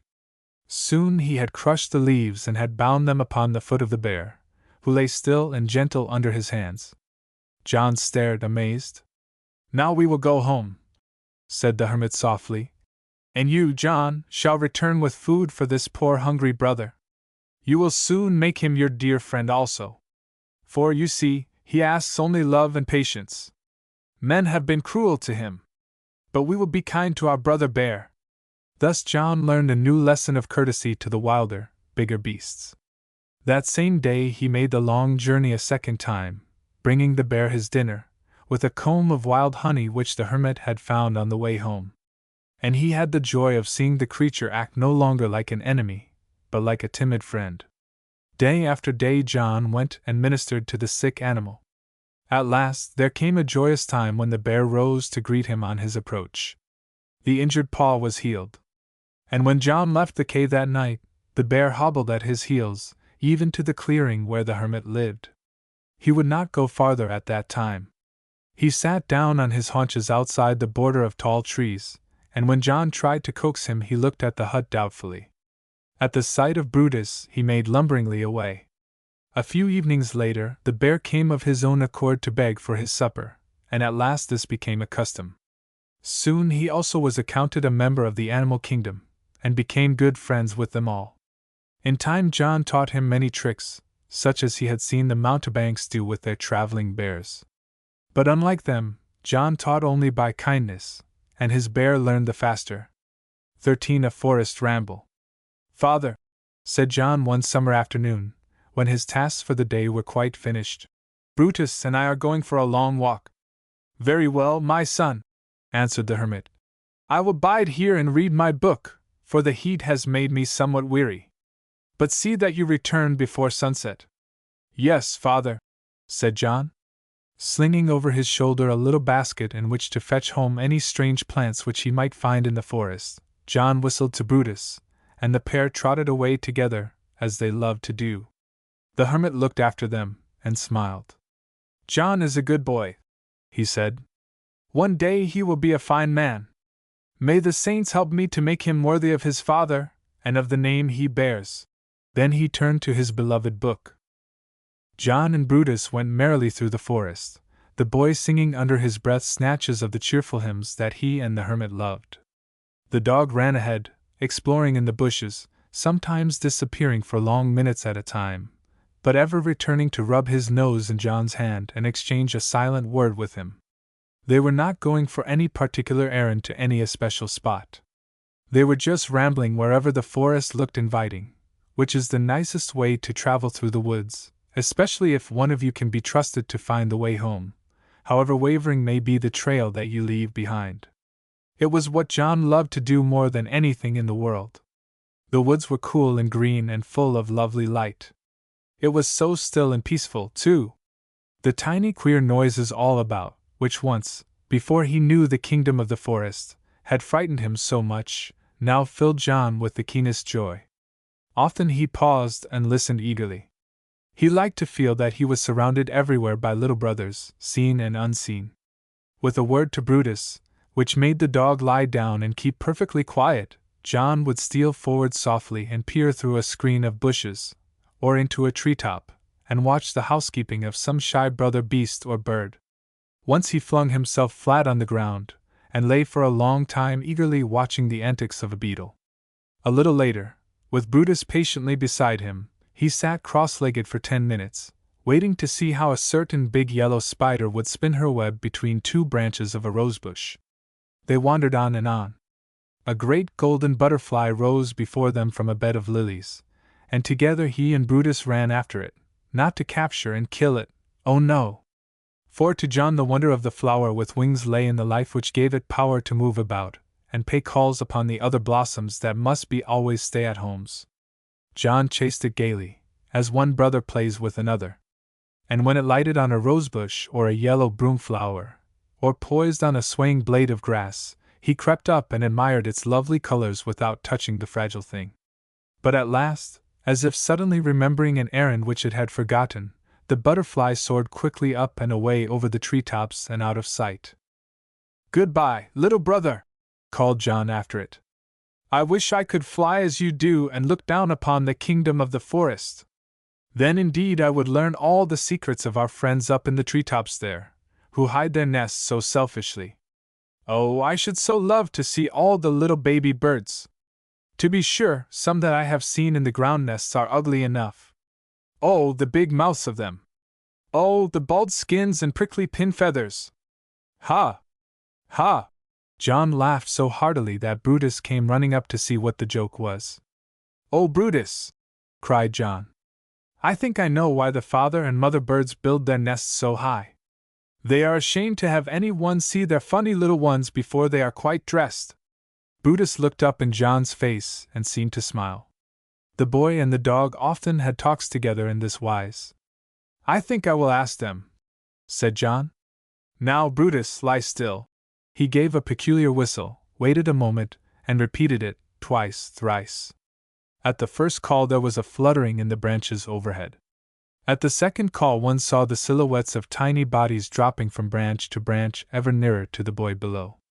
At the third, there was a flutter, a rush of wings, and a flock of dear little birds came flying to John's shoulder, to his outstretched arms, to his head, so that presently he looked like a green bush which they had chosen for their perch. John talked with them in his own way, with chirps and lisping of the lips, and they were no more afraid of him than of a good-natured tree. But after a while, a fly, which had been tickling Brutus's nose, grew so impertinent that the poor dog had to punish him with his paw. At the sudden movement the birds fluttered away, and John looked reproachfully at his friend. But when he saw the drop of blood on the dog's nose he forgave him. Illustration: John talked with them. "Poor Brutus!" he said. "You kept still as long as you could, I know. And indeed, it is time we were moving. Come, Brutus!" The pair continued their voyage of discovery. The woods are so full of thrilling stories for those who know how to read them. A field mouse nest in a tuft of grass, a beehive in a hollow tree, tracks of a wild boar in the muddy edge of the brook, a beautiful lizard changing color to match the leaves and moss over which it crept. John longed to carry this little brother home to join the circle of pets. But he knew it was kinder to leave him there, where perhaps he had a home and family. And oh, the flowers! So many kinds, so fragrant and so beautiful. John gathered a great armful to carry back to the hermit. And so the minutes went, the shadows began to lengthen, and it was time to turn homeward. 14 The wolf brother. John whistled to Brutus, to call him for the homegoing. But just then he spied a new plant whose name he did not know. He was stooping over to examine the lovely pink blossoms, when Brutus came bounding up to him, behaving strangely. He whined and looked distressed. He started away into the bushes, begging John to follow. Evidently he had found something which he wished John to see. The boy laid down his armful of flowers and ran after the dog, as swiftly and softly as he could, for he did not know what forest secret he might be about to discover. Brutus led him straight to a hollow under a great rock. and there John soon saw the cause of the dog's excitement. Stretched out on a bed of leaves were 4 little gray bodies. John ran up to them with a cry. "Why, they are puppies!" he said. "Brutus, you have found some little brothers of your own." Brutus whined and sniffed about the rock strangely. John bent over the little bodies, which lay quite still and seemed to be asleep. He touched one softly. It was stiff and cold. "Oh, they are dead, poor little things," said John. "I am so sorry. I hope to take them home to my father. How came they here, I wonder? They must have starved to death."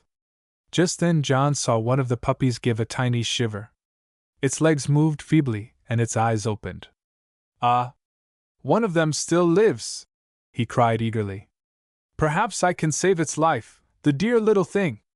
He took the gray body up in his arms and hugged it tenderly, but it made no response. Then, laying it down again on the leaves, he drew from his basket a crust of bread which he had brought to nibble while he walked. It is such fun to have something to nibble when one goes for a ramble in the woods. John ran to the brook which babbled close by, and dipping the bread in the water until it was soft, returned to put some in the mouth of the little gray thing that lay so pitifully on the leaves. "Eat, little brother," said John. Brutus looked on gravely. The puppy opened its mouth feebly, and swallowed a bit of bread. After the first taste it grew eager, and began to nibble hungrily. John gave it all he had, and was overjoyed to see it gradually gain strength. But still it could not stand on its weak little legs. "We must take him home, Brutus," said John. "We will make him well and strong, then we shall have another little dog to be your baby brother." Brutus said nothing, though perhaps he knew better. Presently he was trotting homeward, tracing backward, as no human being could have done, the winding way by which they had come through the dense forest. Behind him came John, carrying the little gray creature tenderly in his arms, and with the basket full of flowers on his back. And so at last they reached the hut, in the door of which stood the hermit, shading his eyes and looking anxiously for them. "My son!" he cried gladly when they appeared. "You were gone so long that I feared you were lost, even with Brutus to guide you. It is after sundown. Where have you been, and what do you bring there?" "We have been, I know not where," said John. "Farther than I have gone since I came to the forest. It must be near the homes of men. For see, we have found a little dog. His brothers were lying dead beside him. I think they were starved to death. But this one lives, and some day I hope he will grow into a big dog like Brutus, though indeed he does not look much like him now." So John prattled eagerly, laying the little creature in the old man's arms. But the hermit looked at it and looked again. Then he smiled at John. "Ah, son," he said, "this will never be a dog like Brutus. You have brought home a baby wolf." "A wolf!" cried John. "He looks quite like a puppy. And he is gentle, too." "They are much alike," said the hermit. "You saved this poor little cub in good time, John. He is very weak. Probably his mother was killed by some hunters, who left her little ones there to starve. That is what they do, John, never stopping to think what suffering they cause. But let us now feed this little fellow with warm milk, and we shall soon have him as gay as ever. I am glad that you brought him, John. We needed a wolf brother in our kingdom." "But, father—" "A wolf!" cried John, with a shudder. He had not forgotten the horror of his first night alone in the forest, and the long howl which had made him lose his senses. "Oh, will he not grow big and eat us up, my father?" "Yes, that was why Brutus acted so strangely. He knew it was no puppy, although I told him so." "It is quite safe to keep him, John," said the hermit. "We cannot turn him out to starve, for he is too young to care for himself. You will see tomorrow that he will play like any puppy. Brutus and he will be great friends, they are relatives already. Once upon a time Brutus had a wolf for his ancestor. And as we ourselves know not from whom we may be descended, so must we treat all creatures as our brothers. Yes, this wolfkin will grow up lean and ugly looking, like any wolf. But we will teach him to be kind and gentle, John, even as Brutus is." And the hermit was right. The wolf cub soon became the pet and plaything of the animal kingdom. With food and care he grew into a round, roly-poly ball of fur. He played merrily with Brutus and the kittens. And though at first he was a bit rough, they and John taught him better ways, so that he kicked and bit his friends no longer. As the months went by, they watched him change gradually from cub to wolf. They were sorry to see him lose his puppy looks and frisky manners. But what could they do? It is a great pity, but no one has yet discovered how to make babies of any sort remain babies. Gradually he lost his roundness. He grew longer and longer, until he was stretched out into 4 feet of gaunt yellowish-gray wolf. But still he remained quiet and gentle with his friends, quick to learn and ready to obey. He was a perfectly good wolf, and he loved John so dearly that he could scarcely be separated from him. He followed the boy wherever he went, and lay down beside him when he slept, like any watchdog. And though he was so gentle in the animal kingdom, the hermit knew that it would go hard with anyone who should try to hurt Wolf's little master. Yet he and Brutus were the best of friends. The good dog was too noble to be jealous.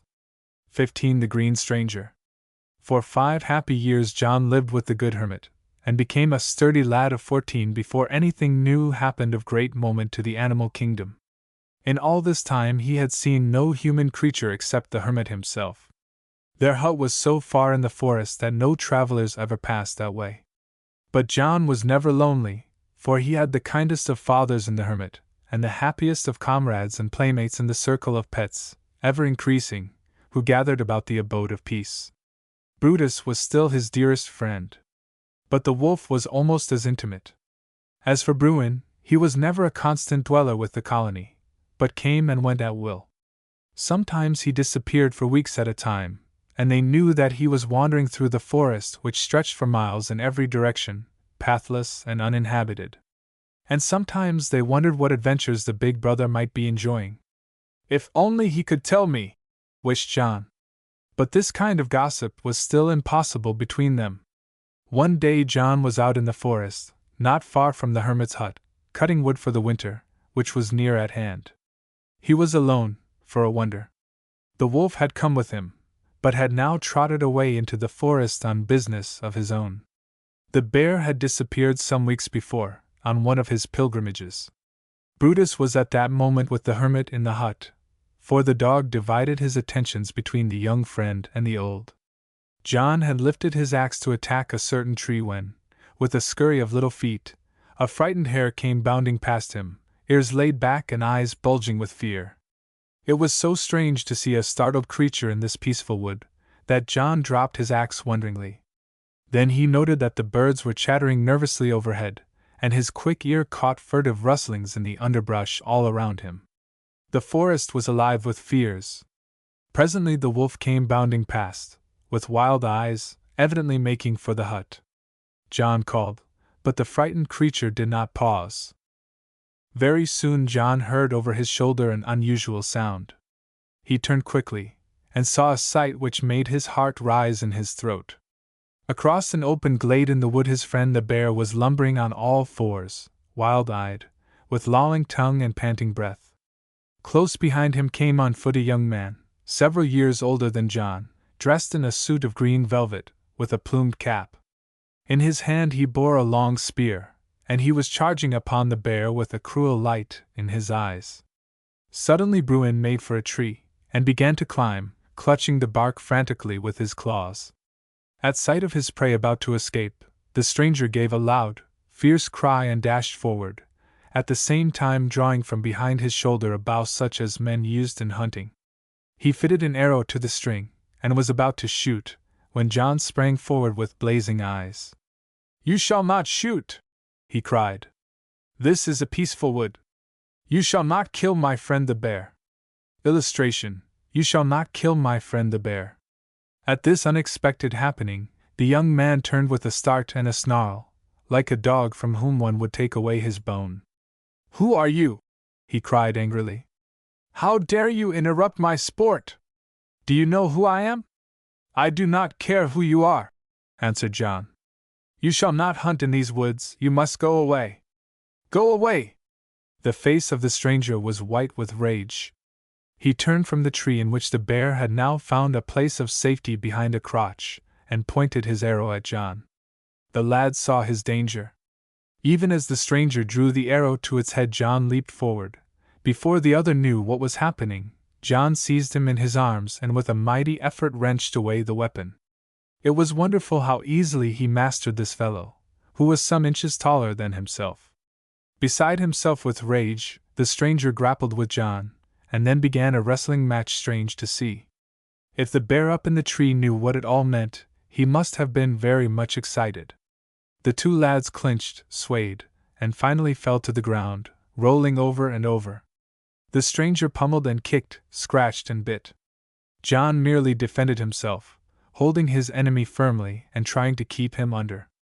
It was easy to see that he was the stronger of the two. Presently the young man began to weaken, and at last John felt the stranger's body grow limp in his clutch. He felt a thrill of triumph such as the hermit certainly had never taught him. But suddenly, remembering the duty of a noble foe, he rose to his feet, leaving the stranger lying where he was. He was not badly hurt. Presently he also rose, sullenly, and pulled on his cap which had fallen off. John had taken possession of his spear and bow. He now gravely handed an arrow to the young man. "You may keep that," he said politely. "I think you can do no harm with that." The stranger turned crimson, and his face was wicked to see. "You shall pay for this," he spluttered, with sobs in his voice. "No one can injure me without danger. You shall." At this moment, not far away in the direction of the hermit's hut, a horn sounded. Once, twice, thrice it blew vigorously, as if giving a command. Both John and the stranger started. "I must go," muttered the latter to himself. "Needs must at that call." And without another word or glance at John, he ran to his horse, which was tethered close by, and was soon galloping away in the direction of the bugle call. Trembling with excitement, and with alarm at this coming of strangers to the forest which so long had been at peace, John hurried back to the hut. But Bruin remained safe in his tree. He seemed to have no wish to come down and learn what all these strange doings meant. 16. The Hunt. John found the hermit sitting as usual beside the door of his hut, reading his book. He was surrounded by his family of pets. Brutus bounded to meet John, but the boy was too excited to give him the usual caress. "Father!" he cried. "Have you heard or seen nothing? There are strangers in the forest, wicked strangers who hunt our friends the beasts. I have but now come from such a terrible scene." He covered his face with his hands. The hermit started to his feet. "What has happened?" he quavered. "Just now the wolf came leaping into the hut, but I feared nothing. Your clothes are torn. Your face is bloody. Who has been hurting you, my son?" But before John could answer came again the call of a bugle, this time very near. "Tara! Tara! Tara! Huntsman!" cried the hermit. "Send Brutus into the hut." John drove the dog inside, and some of the house pets with him. Already the others had taken alarm at the threatening noise and were scattering in every direction. Nearer and nearer came the sound of galloping hoofs, the baying of hounds, the shouts of many men. John and the hermit stood with pale faces, waiting. Suddenly into the clearing bounded a frightened deer, a slender dappled creature with brown eyes. Straight to the hermit she ran, and dropped panting at his feet. "It is our doe!" cried John, his face turning whiter. "Oh, father! They are hunting her!" The old man said nothing, but stooped and threw his mantle over the trembling creature. Hardly had he done so when the hounds burst into the clearing, barking fiercely, rushing towards the spot where the deer lay. The hermit raised his staff and stepped forward with a quick word.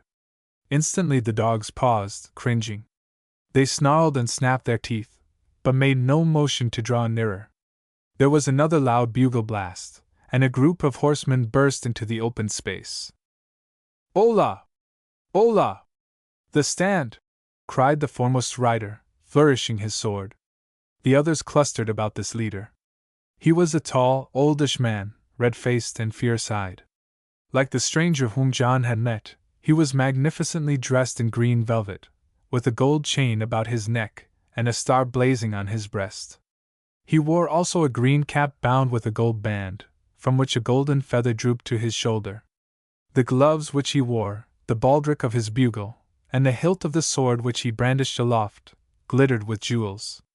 When he spied the hermit standing with upraised staff over the deer, while the dogs cowered at his feet, he drew up his horse and gave a shout of wonder.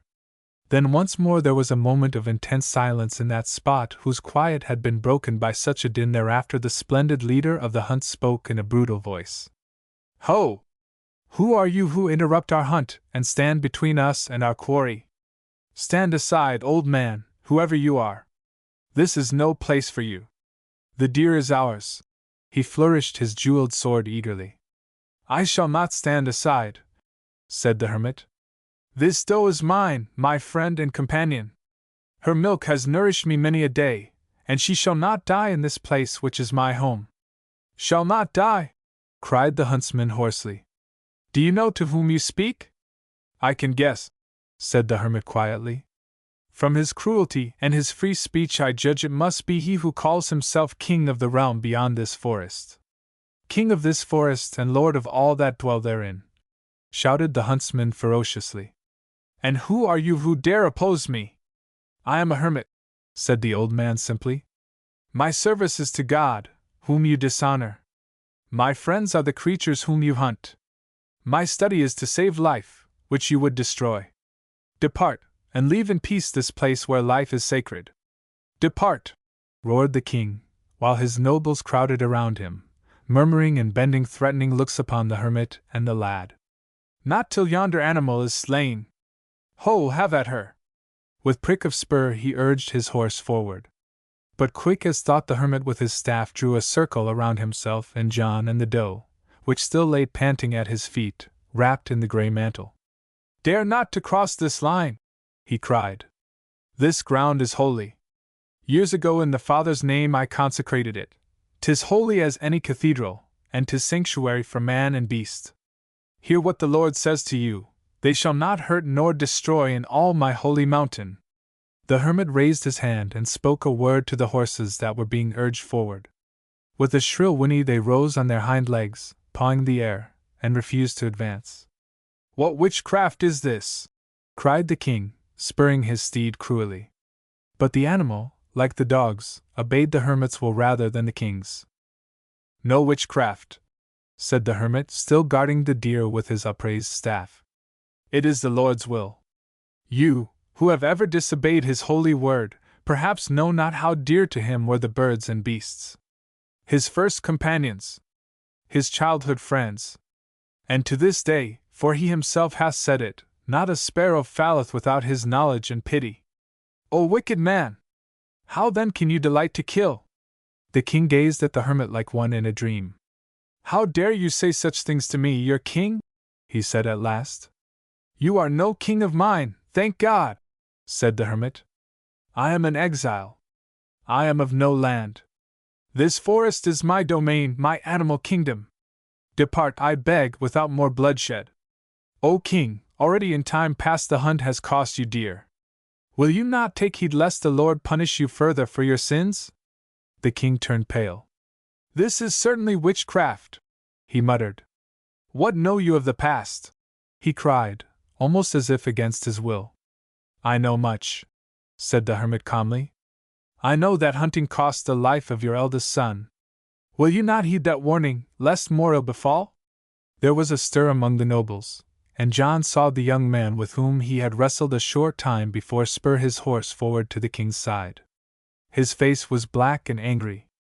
"Sire, father," he said, "will you not end this parley and slay them all?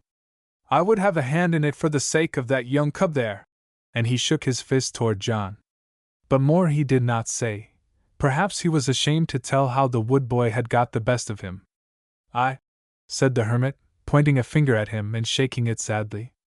"The second son follows in the footsteps of his brother, and like his father is cruel, bloodthirsty, revengeful. Beware, O king! Beware, king's son! For happiness was never yet distilled from innocent blood, nor life from death." The king shuddered, as all could see. "I hunt," he said, and it was strange to see how he was almost apologetic. I hunt all animals mercilessly, because through them the prince my son was slain. I will hunt them out of my kingdom, until not one remains. I will slay them until the ground is soaked with their blood. Not an animal, save such as are of use, shall exist in all my land. I will have no pets, no singing birds. I hate them all. Said the hermit, shaking his head sadly. You hate them all. But I love them all. And here they come to me. The sparrow hath found a house and the swallow a nest where she may lay her young. I will protect them with my life. You dare not kill me, O king! Godless though you are, once you were a Christian, and you know the meaning of the words I spoke when I said that this was holy ground. He drew from his bosom the iron cross which he wore, and held it up before the king. The monarch shrank back and seemed to hesitate. Suddenly he wheeled his horse and blew a blast upon his bugle. Back! He cried somewhat bitterly. We will not linger here for a paltry doe. Let us leave this cursed wood and this crusty hermit. Back to our own domain, where we shall find sport enough, I dare say. Once more he blew his horn and bounded forward out of the clearing, the nobles after him, and the cowed, disappointed dogs trailing at the rear with tails between their legs. John could not help feeling sorry for them. Poor things! They at least knew no better. John was just stooping to pet the frightened deer, when an arrow whizzed over his shoulder and struck the creature in the haunch. The poor animal gave a cry of pain, and blood dyed the grey mantle of the hermit, the first blood shed in that place of peace. With a shout of anger John leaped up and looked over his shoulder. A familiar wicked face grinned back at him, as a horse and rider galloped into the forest. The king's son had skulked behind to shoot that shaft. My son! Cried the hermit, laying trembling hands on John's shoulder. It was meant for you. You would have died had you not stooped at that moment to caress the doe. Poor doe! Said John, kneeling beside her and busying himself with the arrow. You have saved my life. Now we must save yours. My father, I think she is not badly hurt. And he began to stanch the blood and bind up the wound with the skill which the hermit had taught him. But the old man stood for a long time gazing into the forest after the party of huntsmen. A murderer and a coward, he said. In sanctuary he has shed innocent blood. For many evil deeds the price will surely be paid. And the price is heavy. 17 The messenger. The little deer was not greatly hurt by the cowardly hunter. John and the hermit nursed her tenderly, and so great was their knowledge of healing balms that she was soon nibbling the grass about their dooryard, as sprightly as ever, save for a slight lameness in one leg. Bruin was with them once more, a constant guest in the little circle. The fright of that day when the hunters came to the forest had affected all the animals, who clung closely to their two human friends, and did not venture far from the hut. Although John and the hermit had never spoken together of the king since that terrible day, the boy thought often about him, and about the young prince with whom he had wrestled for the life of the bear. And John was troubled by many things. He thought how great must be the suffering among the helpless animals when men so cruel were in power. If animals were treated so, how must the poor and lowly people fare at the hands of their lords and masters? Were the mighty so cruel to one another, to children and women and aged people? All these were weak and helpless, too. John remembered the hermit's tales of war and the wickedness of cities, and his heart grew sick. What a terrible world this was to live in, if the great and powerful were so bad. But when John was most unhappy, longing to change it all, he would look around the little hut where, surrounded by his animal friends, the dear old hermit sat under the wooden cross, reading out of the great book. Then John grew happy once more. For the hermit had taught him well from that holy volume. It will all come right some time, he said to himself. Some day the Lord will teach men better, and all will be peace and love as it is here. But oh! If only I were big and strong and powerful, so that I could help to hasten that happy day. One evening, several weeks later, they sat as usual in the midst of their circle of pets. The hermit, with the raven on his shoulder and the cat on his knee, was reading from the book. John, on a bench by the window, was using the last light of an autumn day to make a basket for gathering herbs. The gaunt wolf lay at his feet. Beside him rested the bear, snuffling in his sleep, and stretched out between him and the hermit, Brutus snored peacefully. On John's shoulders roosted their carrier pigeon, and several kittens played about his legs. The deer lay on a pallet in the corner. It was a very peaceful scene, and every one seemed to have forgotten the fright of a month before. Suddenly John said, "Father, tell me about the king." The old man started, and placing a finger in the book to mark the place, looked at John with surprise. "Why should we speak of him?" he asked uneasily. "This is the hour of peace and meditation on pleasant things." "I have thought about him so much," said John. "I cannot tell why, but I am unable to forget him. I want to know more of him and of his son." The old man shook his head. "I am sorry," he said. "Did you care so much for his gorgeous clothes and jewels, his horse and band of followers? Have they turned your head, foolish boy? Did you find anything to admire in their talk and manner and looks?" "I am disappointed, John." "Nay, I did not admire anything about them," John hastened to say. "I saw that the king was cruel. I believe well that he was also wicked. But he seemed to have friends. How can a bad man have friends? And why do the people allow him to be their king?" "Ah, John," cried the hermit, "it is not so easy to find a good king. Perhaps his people do not care, perhaps they know no better. Perhaps he is so powerful that they have no choice but to obey him." "Is the king so wicked?" asked John, wondering how the hermit knew so much. "What has he done that is bad?" The old man hesitated. Then he turned to John with a gesture that the boy did not understand. "Listen, John," he said. "I will tell you some things that this king has done. It is well that you should know. Years ago, before you were born, he was not the lawful king in this country. The true king was his brother Cyril, who was good and kind, ruling wisely and well. But suddenly he died. Those in his service guessed that his brother Robert, this present king, had caused his death by poison. So Robert became king. A stormy time he had of it, at first, for the whole land loved King Cyril. Many accused Robert, and refused to do him honor, especially one holy man, John, King Cyril's friend and physician. Yes, my son, he bore the same blessed name as yourself. This man the people loved dearly, for he was wise and generous with his wisdom. He healed them freely of their hurts. He went about the country doing good, bringing love and good cheer wherever he went. He was honored almost as a saint. But because he dared lift his voice against the king, he died. No one knew how it happened. At the same time his little son disappeared. Men believed that he also was slain by the cruel king. The people were furious. They stormed and threatened. But alas! Gradually the voices of their leaders were silenced. Some died suddenly, as John had done. Some disappeared. Some were banished from the kingdom. Some went away, broken-hearted. Who knows where they may be now? Oh, how could the people forget their king and the holy man who had been good to them? Cried John. How could they allow that bad man to be their king? The people? Said the hermit sadly. The people so soon forget. Do you not recall how, ages ago, the people treated the best man who ever lived? These folk dared not seem to remember. They were selfish and lazy. The new king was rich and powerful. They found it easier to grumble and do nothing else. And when the king said, "Hunt," they hunted. When he commanded, "Hate all animals, have no pets," they obeyed him.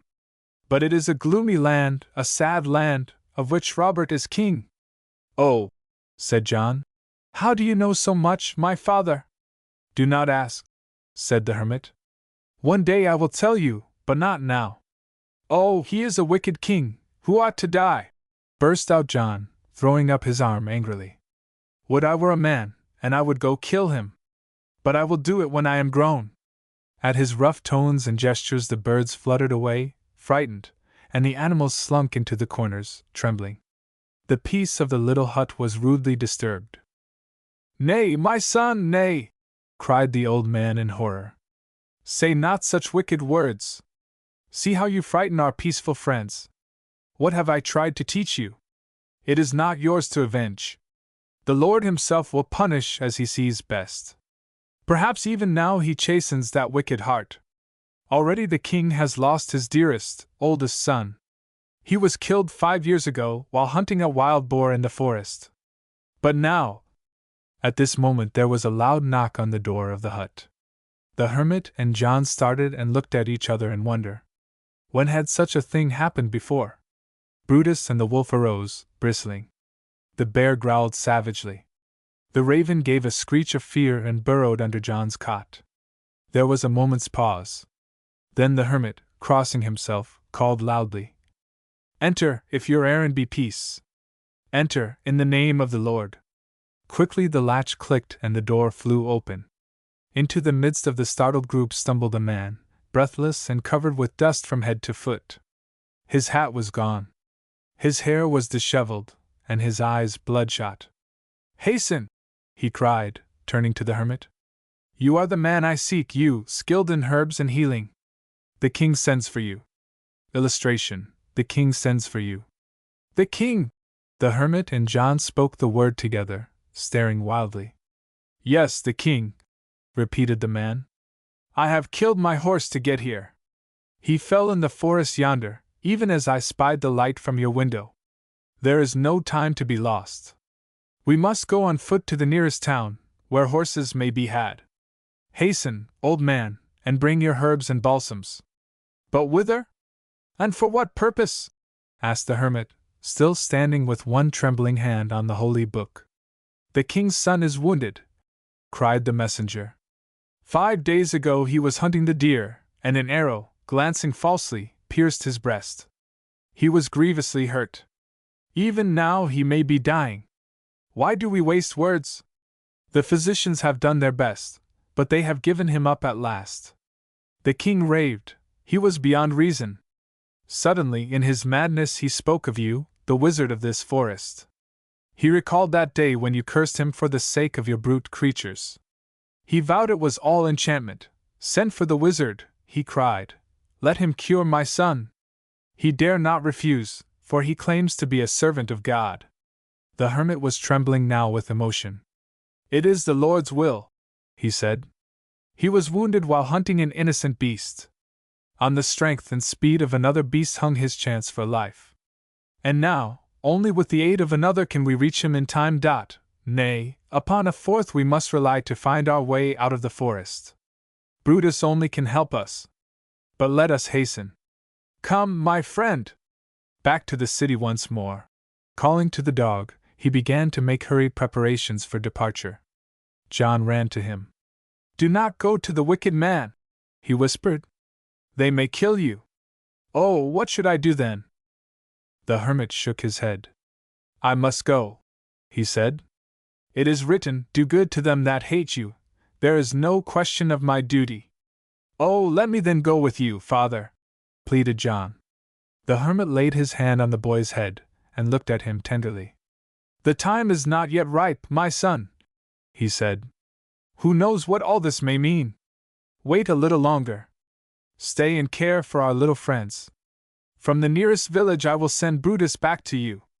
You will not be lonely, with your work and play as usual. Do not neglect either. Adieu, my dear son!" And he blessed John. Embracing the boy and bidding farewell to the other friends, the hermit took his staff and bag of simples, and wrapped his cloak about him. "I trust you, John," he said at the door. "Be patient, obedient, and wise." Then in the folds of his cloak he took the carrier pigeon.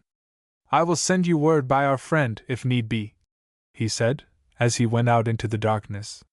Brutus and the messenger followed him closely. The door banged behind them, and John was alone with the circle of frightened, cowering creatures. He threw himself on his knees before the hermit's table, and laying his head on the book, began to weep, he scarcely knew why. 18. The carrier pigeon. A evening of the next day, just as John had finished his simple supper, he heard a scratching at the door. It was Brutus, returning footsore and weary. Tied to his collar, John found a message from the hermit. "Be of good cheer," it read. "We mount excellent steeds to ride to the king. If by God's help I may save the young man's life, I will return to you speedily thereafter.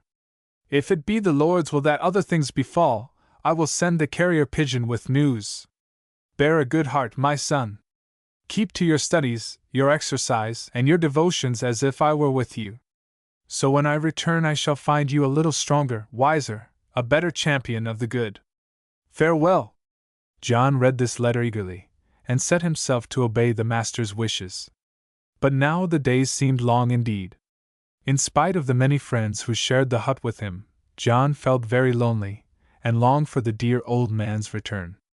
But now he had something more to think of, the good King Cyril and the holy man, his friend, who had borne the name of John. And he longed to be some day a man like that. The hermit had been gone for nearly a week. One day John was sitting by the door of the hut, busy with his studies, when he heard a whir in the air overhead. Glancing up, he saw the flash of snowy wings, and presently the carrier pigeon came fluttering down to his shoulder. "Ah, my dear bird!" cried John, tenderly taking the creature in his hands and lifting it to peck at his lips as it always loved to do. "You have come to me safely from far away. You have come from the place where my dear father is. Have you brought me word from him?" With a soft coo the pigeon nestled closer in John's arms. Reaching under its wing, he found a scroll of writing tied there securely with a silken cord. "A letter from my father!" he cried, untying it eagerly. It was indeed a long letter in the good man's clear script.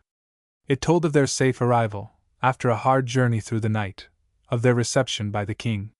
They had come almost too late. But when they arrived the prince was still breathing. They were ushered into his chamber, where he lay white and still. No one could rouse him to life or consciousness. By his bedside sat the king, his face like a mountain-top wrapped in clouds. "Save my son!" he had cried when he saw the hermit. "Save my son, sorcerer, and I will give you whatever your heart craves." "I am no sorcerer," the hermit had answered. "I am God's servant, with some skill in healing, because I have studied the work of his hands and the uses of his gifts. If it be his will, I may save the young man. If otherwise, we may not hope to prevail." "Oh, he must not die!" cried the king. "You foretold it, I remember, in the forest. But think, he is my only son. He must be king after me. He must live." "Other sons have died," said the hermit solemnly. "Other princes have not lived to reign." "And what of them?" The king shuddered. "Save my son," he repeated. "Only save this boy, and I will do whatever you ask." "Then," said the hermit's letter, "I did my best. I bathed the youth's wound with my healing balsam. I gave him soothing draughts to drink.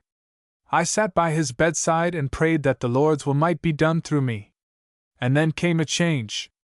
A faint color blossomed in his cheeks. His lips trembled, his eyes opened, and he looked at me. Then he sighed and closed his eyes. What he thought I know not. But he had paused in his march towards death. From that day he mended. The prince's wound is now healed. The king's gratitude knew no bounds. He promised me rewards beyond belief, which, as you know, mean naught to me. But John, a strange thing has befallen. The prince should now be well upon the road to health.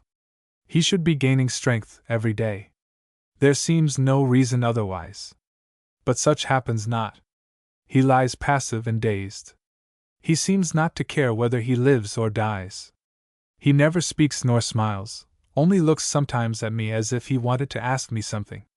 The doctors say that he is slowly dying. And now, John, concluded the hermit's letter, now comes the reason for these long, tedious words to you. I have done my utmost, but I am powerless. Will you come? Will you try what your own skill and youth may do? It may be your mission in life to save this lad who tried to kill you. I know that if he could but once smile, he would get well. Therein lies your power. Come, as quickly as you may. Bring with you our animal friends who cannot be left behind. Brutus will lead you to the village, and thence you must find your way to the capital. And one word more, if you find yourself in trouble or need, show the silver talisman which you wear about your neck, and I think all will be well. Remember my teachings, John, and come as soon as may be." When John had finished the letter, he stood for a moment quite dazed. He was to leave this place where all was peace and happiness, and go back among men whom he feared. He was to go to the very king whose name he shuddered to remember, the king who had killed his brother, and that holy man John with his little son. He was to do all this for the sake of the enemy who had hunted the bear, who had injured the gentle deer, who had aimed to take John's own life. He grew sick at the thought. Yet, it was the hermit himself who summoned him. And he remembered the good man's teachings. "How I can help I know not," sighed John. "But I must go." He laid his head upon the feathers of the carrier pigeon and shed some bitter tears. Then, placing the bird gently on the tree beside him, he straightened himself bravely. "I will go," he said. "I will go joyfully, as one should who hopes to be worthy to bear the name of John." Just then Brutus came sauntering from the hut, shaking himself lazily after his nap. "Ho, Brutus!" called John, snapping his fingers. "Shall we go on a journey together, you and I? Shall we take these little friends on a wonderful pilgrimage? And will you be my guide, as you were once before, good Brutus?" The dog seemed to understand. He pricked up his ears, and leaped up to John's shoulders with a joyous bark. Then, rushing to the edge of the wood, he looked back, inviting John to follow. "Oh, let us be off," he seemed to say. "I have been longing to go to our dear master. Let us hasten, little brother." "Not so fast," said John. "We have first to gather our provisions and make ready our company of pilgrims. I must take all the food I can, for I dare not trust wholly to the silver cross." What could my father mean by that? Still wondering, John set about his preparations. They did not take long. There was neither lock nor bolt on the door of the hermit's hut, nor aught of value to hide. When John's basket was packed with simple food, and the animals were gathered about him outside in the little clearing, he rolled a stone against the door, and they were ready to go. 19. The journey. A strange company they were, these citizens of the animal kingdom traveling to town. Foremost went Brutus, leading the way and feeling very important with a bundle bound upon his strong back. Gray and gaunt, the wolf trotted along at his side, like another dog. Next came John, with a knapsack on his shoulders, in which 3 little kittens slumbered beside the provisions for their journey. There were always new kittens in the animal kingdom. On his shoulder perched the raven, and by a rope he led the bear, whom he felt safer to have close by his side. Sometimes the bear trotted on all fours. Sometimes he walked upright like a big brown man, towering over John's head. Now before and now behind them went Blanche the cat, pretending as cats do that she was neither following nor leading, but traveling quite independently of them all.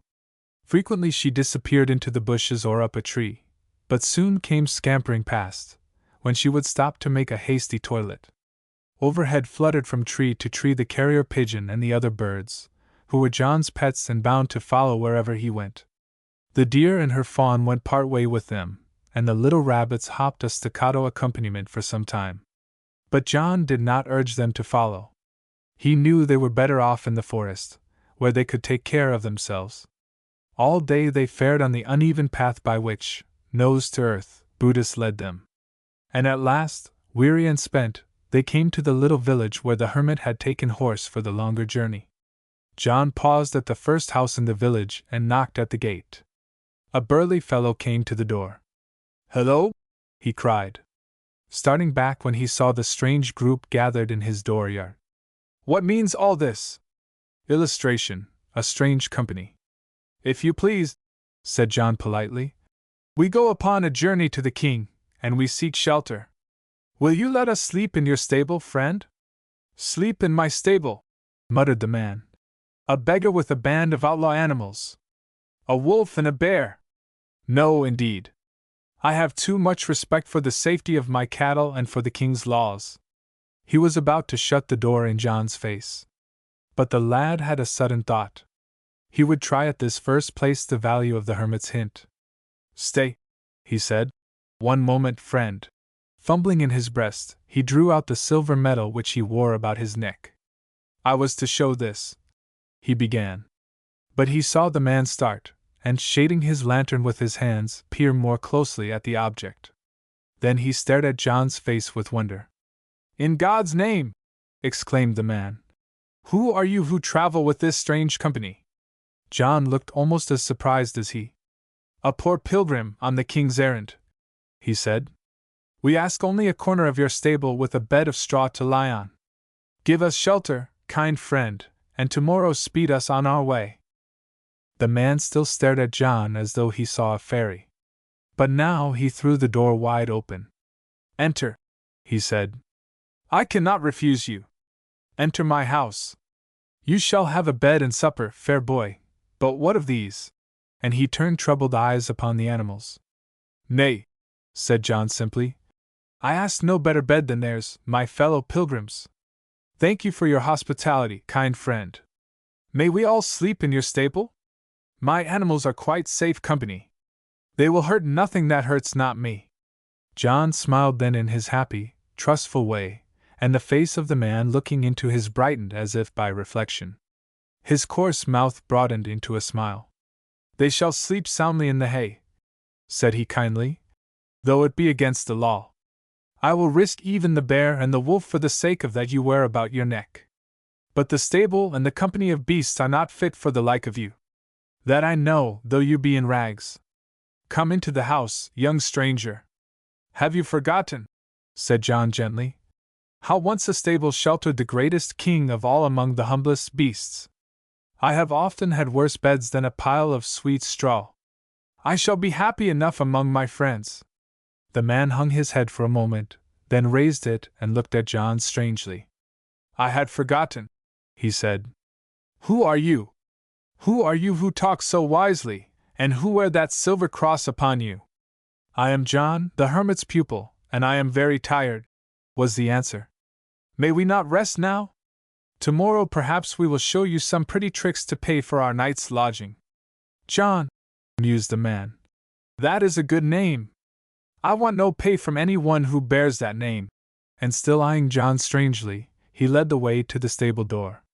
He bade them good night, and there upon the straw the 2-footed and 4-footed pilgrims rested peacefully together, nestled in a warm mass of fur and feathers, flaxen hair, and woolen rags. In the morning the farmer brought them food, and his family came with him to see the strange visitors. For so many animals had never before been seen together in that country. John put Bruin and Brutus through their tricks, and the children clapped their hands joyously at the sight. Then John himself tumbled and danced for them, and they were in an ecstasy. At the end of the performance they clung about the boy's neck and flung themselves upon the animals, declaring that they must not go away, and begging them to stay forever. But John shook his head, smiling. I must be off, he said. I must do the king's errand. And so they went upon their way, the children watching them wistfully out of sight. But the farmer went with them some little distance to point out the road, and when he left them he spoke a last word of warning. The king has no love of animals, he said. There are none in all the kingdom save those for use and those he hunts to kill. There are no pets nor playmates for the children, no birds even in his forests. Beware his wrath, my lad, when he has word of your caravan.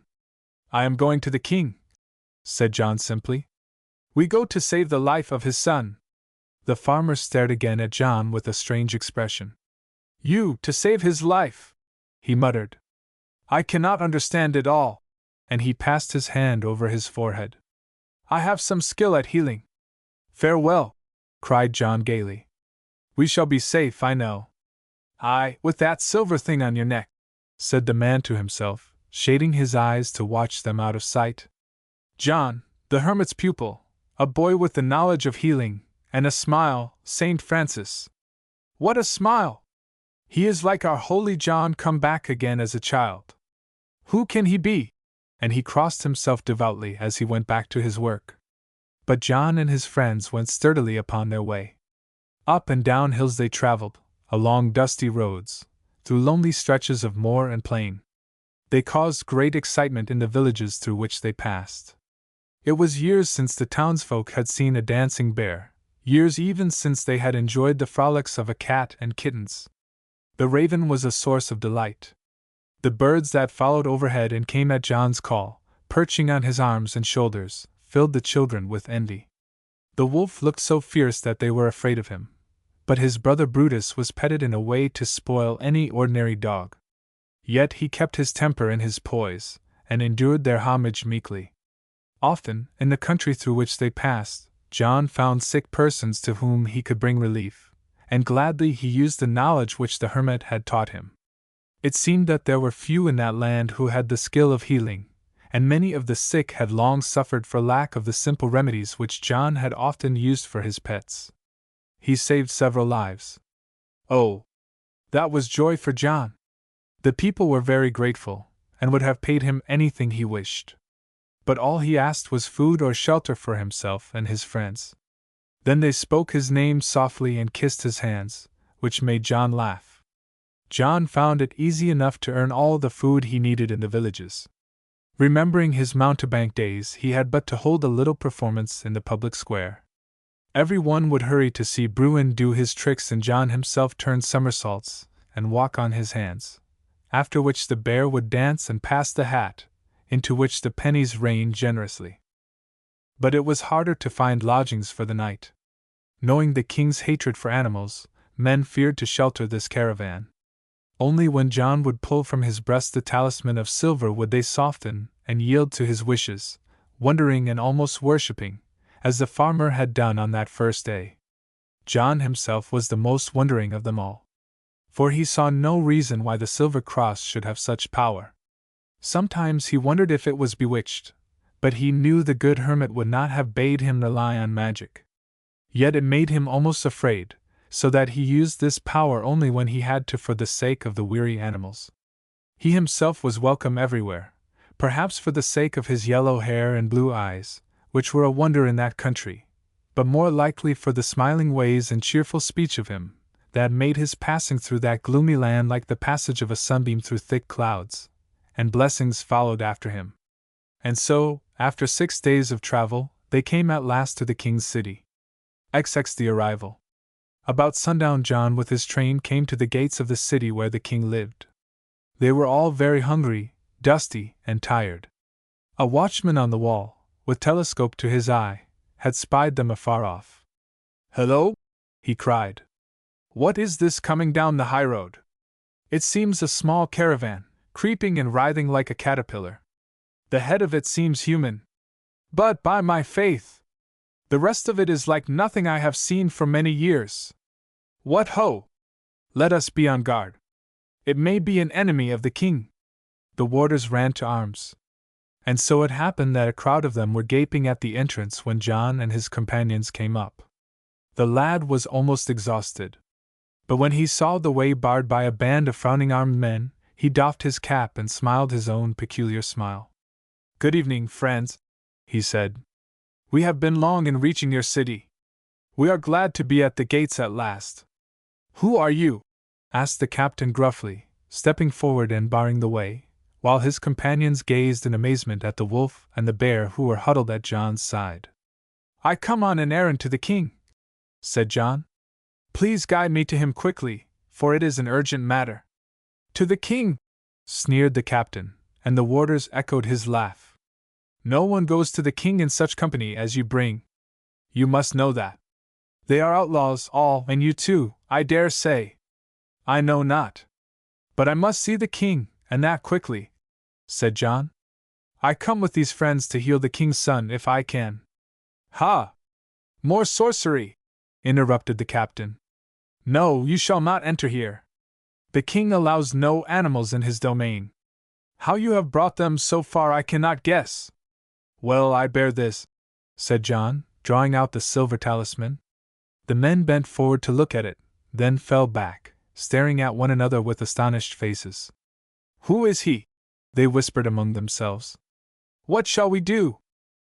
"Let me pass, good friends," begged John, looking up in their faces with his simple smile. "I will promise to do no harm. Among friends my friends are quite harmless. But tell me, I pray you, where I may find the good hermit who healed the prince's wound. I come at his bidding." At these words the guards pulled themselves together and exchanged looks. They began to swagger. "Ah, is it so?" growled the captain. "You are a friend of the wizard himself. We must let the king know of this. Yes, you shall enter. Here, Take him captive! Off with him to the prison! To prison! Cried John in amazement. For what ill deed, I pray? But already the guards were pressing forward upon him. At the sight of their threatening looks, Brutus ran in front of John and began to growl warningly, crouching ready to spring upon the first who should lay hands on the boy. The wolf bristled and showed his fangs. And the bear, rising on his hind legs, growled and blinked his little red eyes so terribly that the men fell back. John was protected by powerful friends. The other animals shrank close to him, and the raven began to scream. Illustration: John was protected by powerful friends. Have a care! Warned John.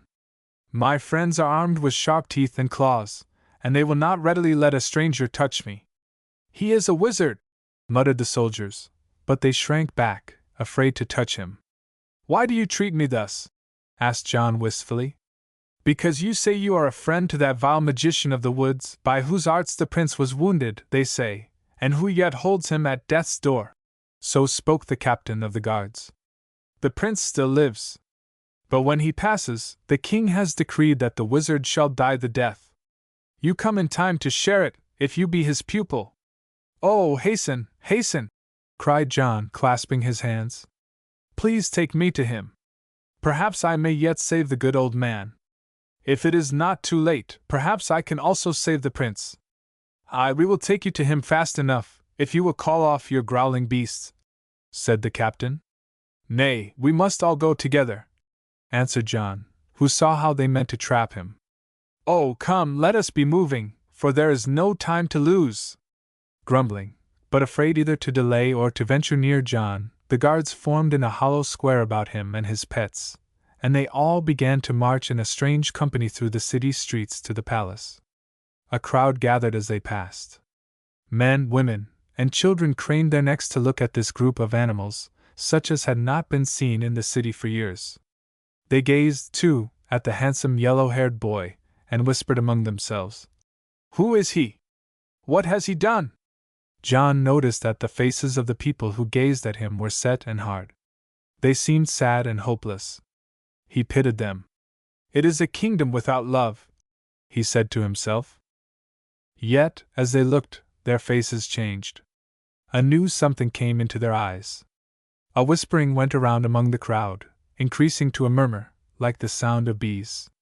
They came at last to the palace, where the crowd was forced to pause.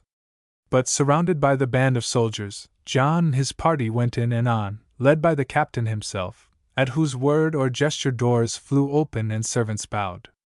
Through long, glittering halls, lined with mirrors in which their rags and dust, draggled feathers and matted hair showed pitifully, limped John and his weary friends. Up a grand marble staircase, with wondering footmen lining either side, pattered on muddy feet Brutus and his gray brother, and the bear, clumsily erect at John's side.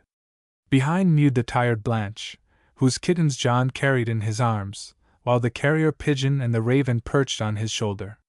But the other birds had remained outside in the trees of the palace garden. 21 The palace. At last they came to a great hall, full of people who seemed met for some solemn purpose. At the door stood the Grand Chamberlain in lace and velvet, holding in one hand his staff, and in the other an hourglass at which he was gazing earnestly. What is this? He said sternly, as the captain approached with his prisoners. Do you not know that this is a moment of life and death? In a few whispered words the captain explained matters. The chamberlain stared sullenly at John. No more wizardry, he said at last. We have had enough of that. The king has just passed judgment on the sorcerer. In 5 minutes he is to die. The doctors declare this to be the only hope for the prince's life. Oh, let me see him! Let me see my good father! Begged John, clasping his hands piteously. I may yet save his life, I and these friends. As he said this, John had a sudden thought. He fumbled in his bosom for the silver cross, and held it out with trembling hands so that the chamberlain could see it. The man started back, turning pale and letting fall his staff of office. What does this mean? He cried. Who is this lad? How came he by this token? Once more the captain whispered to him. The chamberlain looked wildly at John, then at the hourglass, in which the last grains of sand had sifted down. The time has come, he said. The fatal moment is here. I should give the signal for which the executioners wait. But something holds me back. In heaven's name, what does it all mean? Is it sorcery or— It is the Lord's will, said John quietly. Oh, pray, let me see the king. I do not understand, muttered the chamberlain hoarsely. But in the name of the talisman which you wear, enter. Go alone. I dare not face the king with his order disobeyed. A broad aisle was left open down the hall through the ranks of lords and ladies. At the end of it was a tall gilt throne. And on the throne, clad in purple and gold, John saw a figure sitting, pale and terrible. It was the king. John knew his cold, cruel face, although the man had greatly altered in those weeks since the day of hunting in the park. For now the king's hair was snow-white, and his body was bent like that of an old man. John fixed his eyes upon this figure, and began to walk forward steadily. Beside him paced Brutus, looking up anxiously into the boy's face. In his right hand John led the bear, walking upright.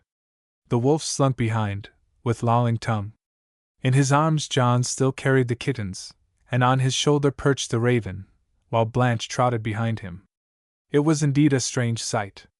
A hush came upon the hall, and every one stared open-mouthed as they passed along.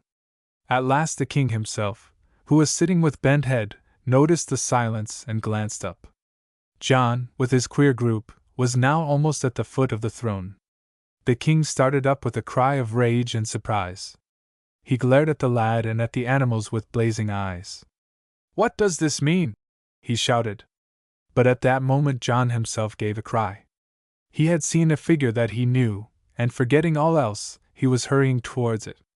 At one side of the throne stood the hermit, pale and sad, with his hands tied behind his back and a rope about his neck. He was guarded on each side by a man with a drawn sword. "My father!"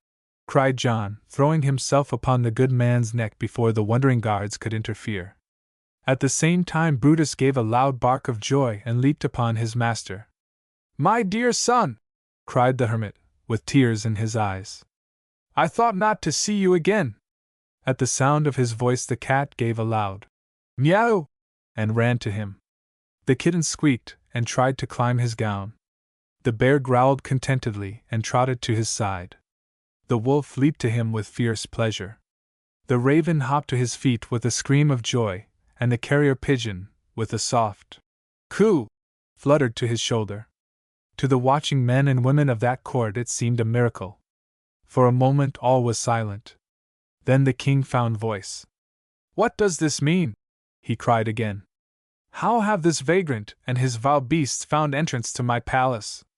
It is the hour for execution, not for mummery. Why is not the signal given?" "O king," said John timidly, "they let me in because I said that I came to cure your son, if may be." "More sorcery!" howled the king, beside himself with rage. "Take him away! Slay them all, the old man, the boy, the animals! I have waited too long already. Perhaps even now my son is dead!" He rose, trembling. But the hermit's voice rang out now, loud and clear. "O king," he cried, "enough talk of sorcery and magic. This boy has come to help your son, who sought to slay him. He has brought the animals whose lives you covet, to show you how much you may owe to them. Lo, this carrier pigeon bore my message bidding him to come, not for my sake. For I told him nothing of the danger in which I lay. This noble dog guided him to the village by a path which only he could follow. Now with these other animals he hopes to amuse the prince and awaken him to life. There is no magic in this, only love, O king, the love which is lacking in your sad and sullen kingdom." There was a murmur in the crowd, which swayed forward toward John and the hermit. For some seconds the king stood speechless, staring at the hermit and the group around him.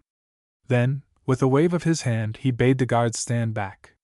He turned to a black-gowned man on his right who had just entered the hall. "Does my son still live?" he asked in a choking voice. The doctor nodded gravely. "He still lives, sire. But he is very low. He cannot survive many minutes." The king paled. "Let us hasten," he said. "It is the last chance." Perhaps the boy has skill. Then, turning to the little group of people from the forest, he beckoned grimly. Come with me, he said. Save my son's life, and you save your own. Otherwise I swear that you shall all die the most hideous and painful of deaths. Descending from the throne with tottering steps, for the king had grown a feeble old man, he led the way from the great hall. Behind him came the doctor and the hermit. John followed, with the animals in his arms and close about his heels. So they came to the door of a room in one wing of the palace. 22 The prince's chamber. At the door the king paused and turned back to the little company which followed him. You may enter, he said, and try your skill on the prince, who is near to death. If you cure him, I will give you whatsoever reward you may demand. But see that you do not fail. The king's voice was full of menace. Enter, in the name of whatever magic you use. In the name of love we come, said the hermit gently. And in the name of love we shall do our best for your son, O king. Enter softly, John. You must do without me now. Leave our larger, clumsier friends outside with me. Softly John tiptoed over the sill, carrying the kittens in his arms, with the dove on his shoulder, and the white cat following behind. In the center of the room was a couch, hung with a splendid canopy of purple and gold. Beneath a purple coverlet fringed with gold lay the prince, white as the lace of the pillow on which his black curls rested. His eyes were closed, and he looked still and lifeless. The hand which lay outside on the purple velvet was as white and transparent as the hand of a marble statue. On one side of his bed sat a doctor in a black velvet gown, and several attendants stood about with long faces and tired eyes. On the other side of the couch a little girl crouched on a low stool. She was a pale, pretty little thing, younger than John, and her dress of brilliant red made her sad, dark eyes look all the more sorrowful as she gazed at John wistfully. It was Claire, the prince's only sister. As they entered the room the king made a sign to the doctor, who shook his head sadly. The king crossed to the bed and bent down over his son, touching the cold face. But it did not change. Neither the lips nor eyelids trembled, and John could see no sign of life in that still body. How different, he thought suddenly, from the vigorous figure which had wrestled with him in the forest.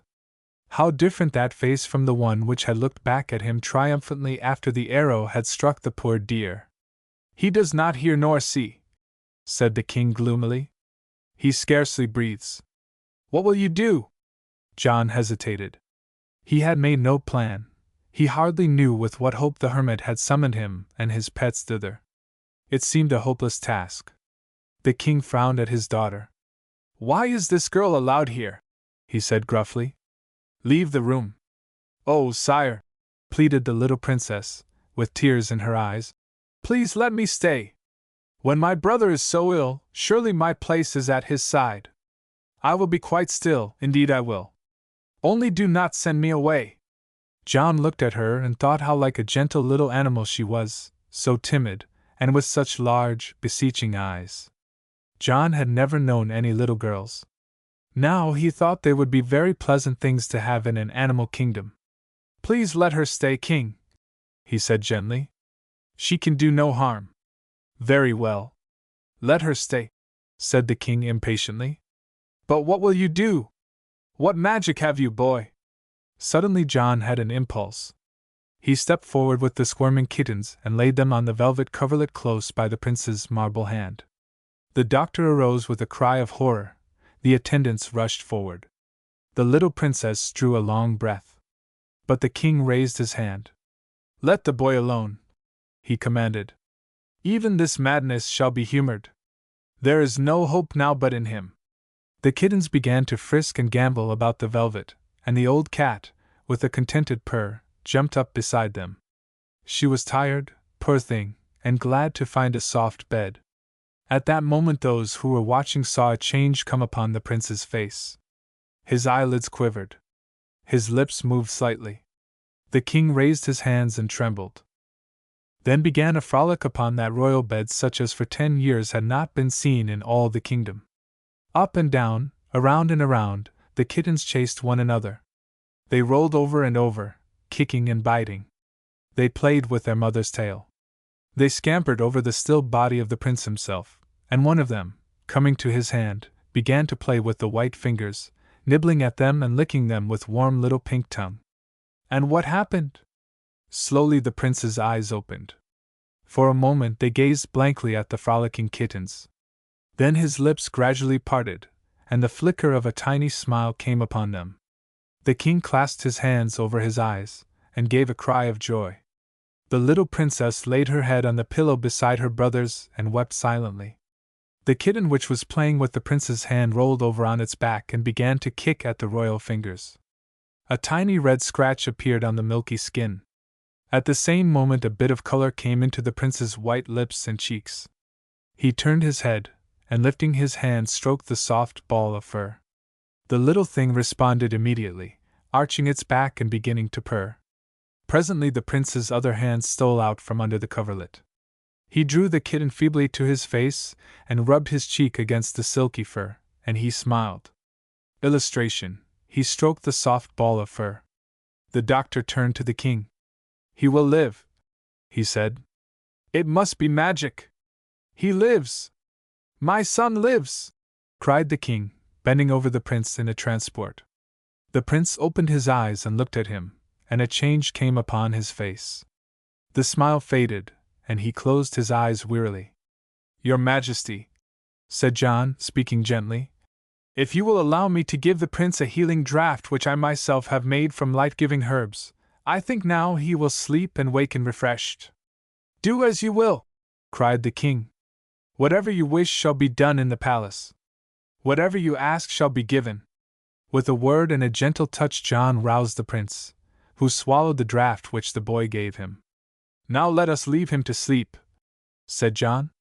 But when they would have removed the cat and kittens, a cloud came over the prince's face, and his hand wandered feebly, as if craving the touch of the silky fur. "We will leave them here," said John. "They are what he needs." "Oh, let me stay too!" cried the little princess, with shining eyes. And across the room she and John smiled at each other, as he nodded, saying, "Yes, O king, I pray that you will let the little maid stay." So they withdrew from the chamber, and left the prince to dream with his new friends sleeping about him, and the little sister with her head upon the pillow at his side.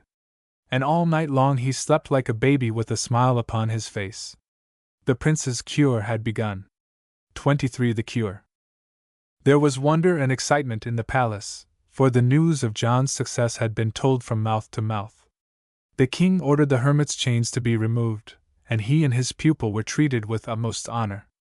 But they refused all gifts which the monarch made them, and he was annoyed. In the morning John and the hermit went once more to see their patient. They found him and the little princess playing with the kittens, and both looked up with a smile when the visitors entered.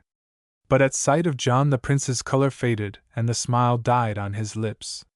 John bore the white pigeon in his hands, and going to the bedside bent over the prince with a gay manner. "You are better?" he asked. The prince's eyes looked into his wonderingly. "Why do you try to help me?" he asked. "Once I tried to kill you," the little princess gasped. "I came to heal and help you if I could," said John, laughing.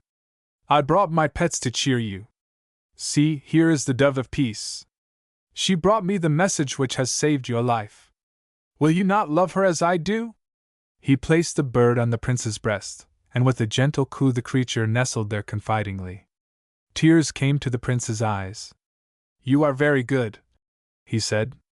"I tried to kill your pets in the forest." "Oh, brother!"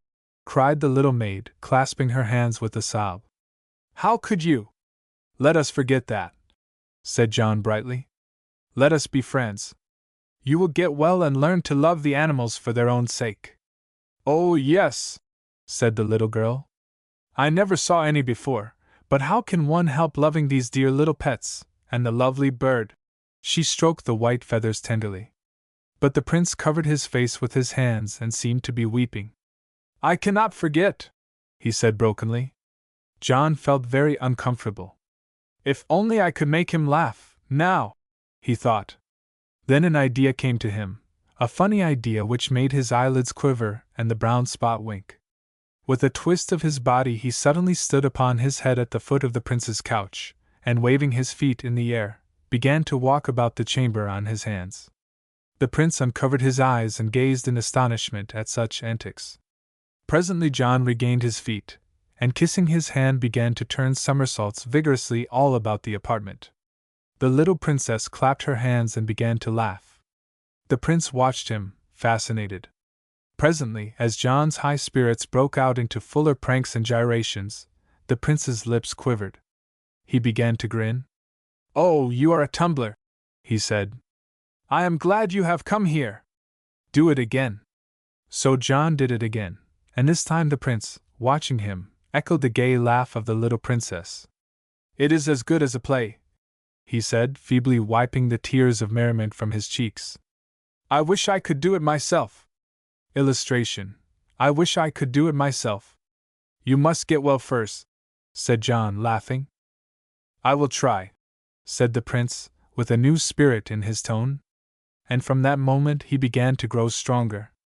Now came days when the palace was much happier than it had been for years. The presence of the animals was in itself a joy to the king's people, long starved for the lack of pets. And John's sunny face and quaint smile were reflected on all about him. There is nothing so catching as good humor, and John started an epidemic which spread through the palace, and indeed through the whole city. No one knew how it happened. But before long the flaxen-haired boy was the pet of the whole town. Not only was he welcome always in the prince's chamber, but every door at which he knocked opened gladly to him, and he was at home wherever he went. Only the king held aloof. He had grown strangely grim and sullen since his son's cure was assured. The king was jealous. What with the animals to play with and John's tumbling, the prince was continually in gales of laughter, and every day he grew plumper and more rosy. Sometimes it was Brutus who amused him, often the cat and kittens, his first friends. The raven became a great favorite after his introduction to the prince, which happened in this wise. John had delayed to bring the bird into the royal chamber, he was so mischievous. But one day when the prince seemed very merry, John slipped out and fetched the black fellow on his shoulder. On being invited to do so, the raven hopped gravely to the foot of the bed, where he perched, eyeing the prince with little round eyes and head cocked knowingly. Presently the bird gave a queer screech, and began to imitate John's own laughter so exactly that the prince shook with mirth. At this the raven stood upon one leg gravely, and began to sidle along the footboard of the bed. Presently he spied some fruit carved on the wooden uprights, and making a dart began to peck at the pears and peaches. Then, discovering his mistake, once more he began to chuckle, this time so heartily that he seemed ready to have a fit. And as he listened the prince's mouth widened and he burst into roars of laughter. "Hush, you foolish bird," said John reprovingly.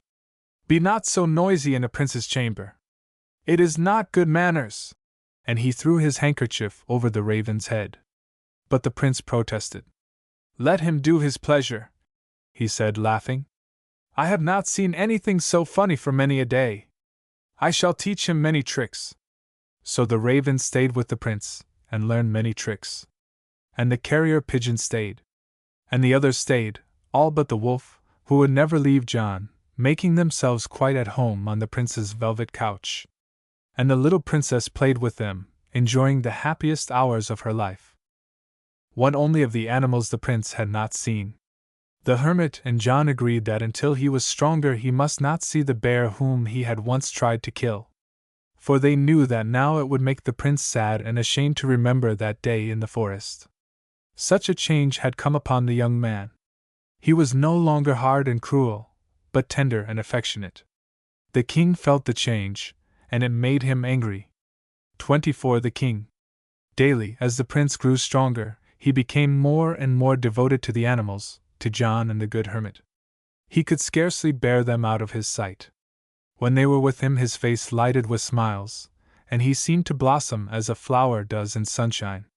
Only in the presence of the king he grew silent and sad once more. The light passed from his eyes as he looked at the grim old man. A visit from the king was almost enough to undo the good effects of a whole day of happiness. The king knew this, and it made him furious. He did not see that it was his own fault, that it was the badness in him which made the prince shrink. He thought it was the doing of someone else.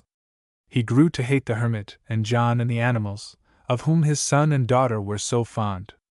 In his heart he cared little for anyone. He had never loved the Princess Claire, and the prince was dear only because one day he would be king. Yet Robert hated to see them love anyone else. The king was resolved to put an end to this state of things as soon as might be. But he dared not do anything yet for fear of causing his son to fall ill again. He sat and brooded and planned in his wicked heart what he would do when the prince should be well once more. And for him the time went slowly which others found so happy. Of all this the prince and John guessed nothing. For the king seemed to them no more gruff and grum than usual. All the wishes of the strangers were regarded, and they were treated like distinguished guests in the palace. But the hermit kept his eyes open. And one other was not blind to the king's hatred. Claire, the little princess who had never been loved by her father, knew the meaning of the black looks which he sometimes cast upon the two forest comers, and her heart was uneasy, for she loved them both. The prince grew so much better that he could walk about. One day he was lying upon his couch in a balcony overlooking the royal park. The hermit sat close by, reading aloud from the book which he was teaching the prince to love, as he had taught John. The little princess bent over her embroidery frame at the foot of the couch, and John himself, on the floor at her feet, was playing with Brutus. The other animals and birds were straying about the balcony, or lay cuddled in the prince's lap. John thought how like this scene was to the animal kingdom in the woods, yet how unlike. And he glanced from the prince to the princess with a smile of content. It seemed hardly possible that this was the land where no pets were allowed, where hunting was the favorite sport of the king and his son. Suddenly, in a pause of the reading, the prince put out his hand. "Friends," he said, "you have taught me many things in these weeks that you have dwelt under this roof. You have cured me, you have made me laugh. I have been thinking much of late how it is that where you come folk are happy. Your faces make the world smile. How different from my father and me! We have always made everyone weep. There has been something wrong, I know not what. No one loves us, not even Claire here." "Oh, brother," protested the little maid, "I have always loved you. But never so dearly as now, when you have grown so kind." John spoke gently. "You will change all this when you are king," he said. The prince shook his head. "No, they will never love me as they do you. I would fain be different, but I can never be like you, John. You should be king, not I." John laughed. "And what would become of the animal kingdom then?" he said. "My father and I have been talking together. We must soon go back to our woods and our little friends there." "Oh, you must not go!" gasped the prince, turning pale. "You must never leave me. I can never again be alone with the king." He looked so terror-stricken that the hermit and John were silent for pity. "I have been thinking," went on the prince gravely, "that when I am king, if that time ever comes, and they say that it must since there is no other son of our house, I shall need much help, for I am weak and not wise. You, good father, I would have you for my counselor. And you," he laid his arm affectionately on John's shoulder, "you shall be my brother and share the throne with me." "Nay, thrones cannot be shared thus," said the hermit, looking at both boys with some agitation. "You are a king's son. But we are of the woods, my prince. I at least have other work to do. As John says, there is the animal kingdom. What is to become of that?" "Why, there will be no need for you to go to find it," answered the prince eagerly. "When I am king, all shall be changed. This shall be the animal kingdom. There shall be no more hunting or killing here. There shall be pets, more than in any other land. For I have seen how unhappy are folk who live without them." "Now God be praised!" cried the good hermit, with tears in his eyes. And John embraced the prince heartily, while the little princess clapped her hands and cried with shining eyes, "Oh, we shall all live together forever and ever, as happily as if this were the lovely forest which is John's home." "Nay," said the hermit gravely, "I cannot live here. I must go back to my woods. I have vowed never again to live away from my forest kingdom. But you, John, have taken no vow. Will you stay here with the prince, or will you go back with me? Make now your choice." John looked wistfully at the prince and princess, for he loved them well. He looked at the animals who crowded around him and seemed to be listening to his words. He knew how eager they were to be back in the forest. He looked at the hermit. "Oh, stay!" cried the prince. "Stay and be my brother, and I will make you rich and powerful." "Oh, stay!" begged the little princess. "Stay and be my brother, too!" But John shook his head. "I cannot stay," he said. "If my dear father will have me for his pupil still, I will go back with him. For though it is pleasant here, I love best the life of the woods and the freedom of the forest. And I long to learn what no one in this kingdom can teach me, the art of healing and helping, as did that good John whose name I bear."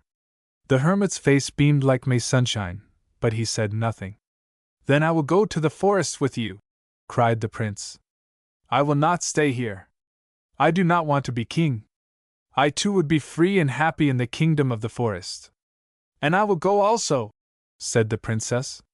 "Hush!" said the hermit gravely. "That may not be. Your duty lies here. When you are king, my prince, you can make your kingdom into a happy place. Then, little princess, you will be proud of it and of him. Your duty is to the kingdom where you were born, and to the people of it, whom you can make happier and better. But perhaps, some day when I am gone to a still fairer kingdom, John will be able to help you, as another John once helped another king." At this moment there was a noise at the window which led to the balcony, and the king stepped out to them.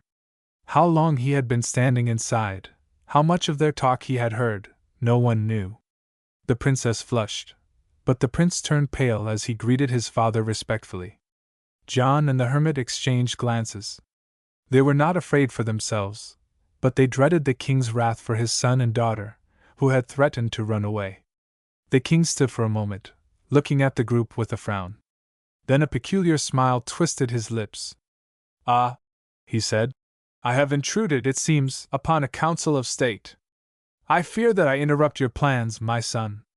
But I trust that you and these noble visitors will pardon my desire to learn the state of your health. You must not be overexcited." He waved his hand toward the hermit and John, then bowed low to each of the animals in turn, with bitter mockery. The princess trembled, for she saw how angry the king was. "We have no secrets, my friends and I," said the prince with dignity. "We have nothing to conceal of which we are ashamed." The king looked at him quickly, as if suspecting that his words meant some reproach. But he only said, "That is well." Then his manner changed. He tried to appear merry and genial. "And now, my son," he said, "since you are so much better, I wish to plan a festival in your honor, to celebrate your cure." The little princess looked at him quickly. She suspected some treachery. But the prince seemed pleased.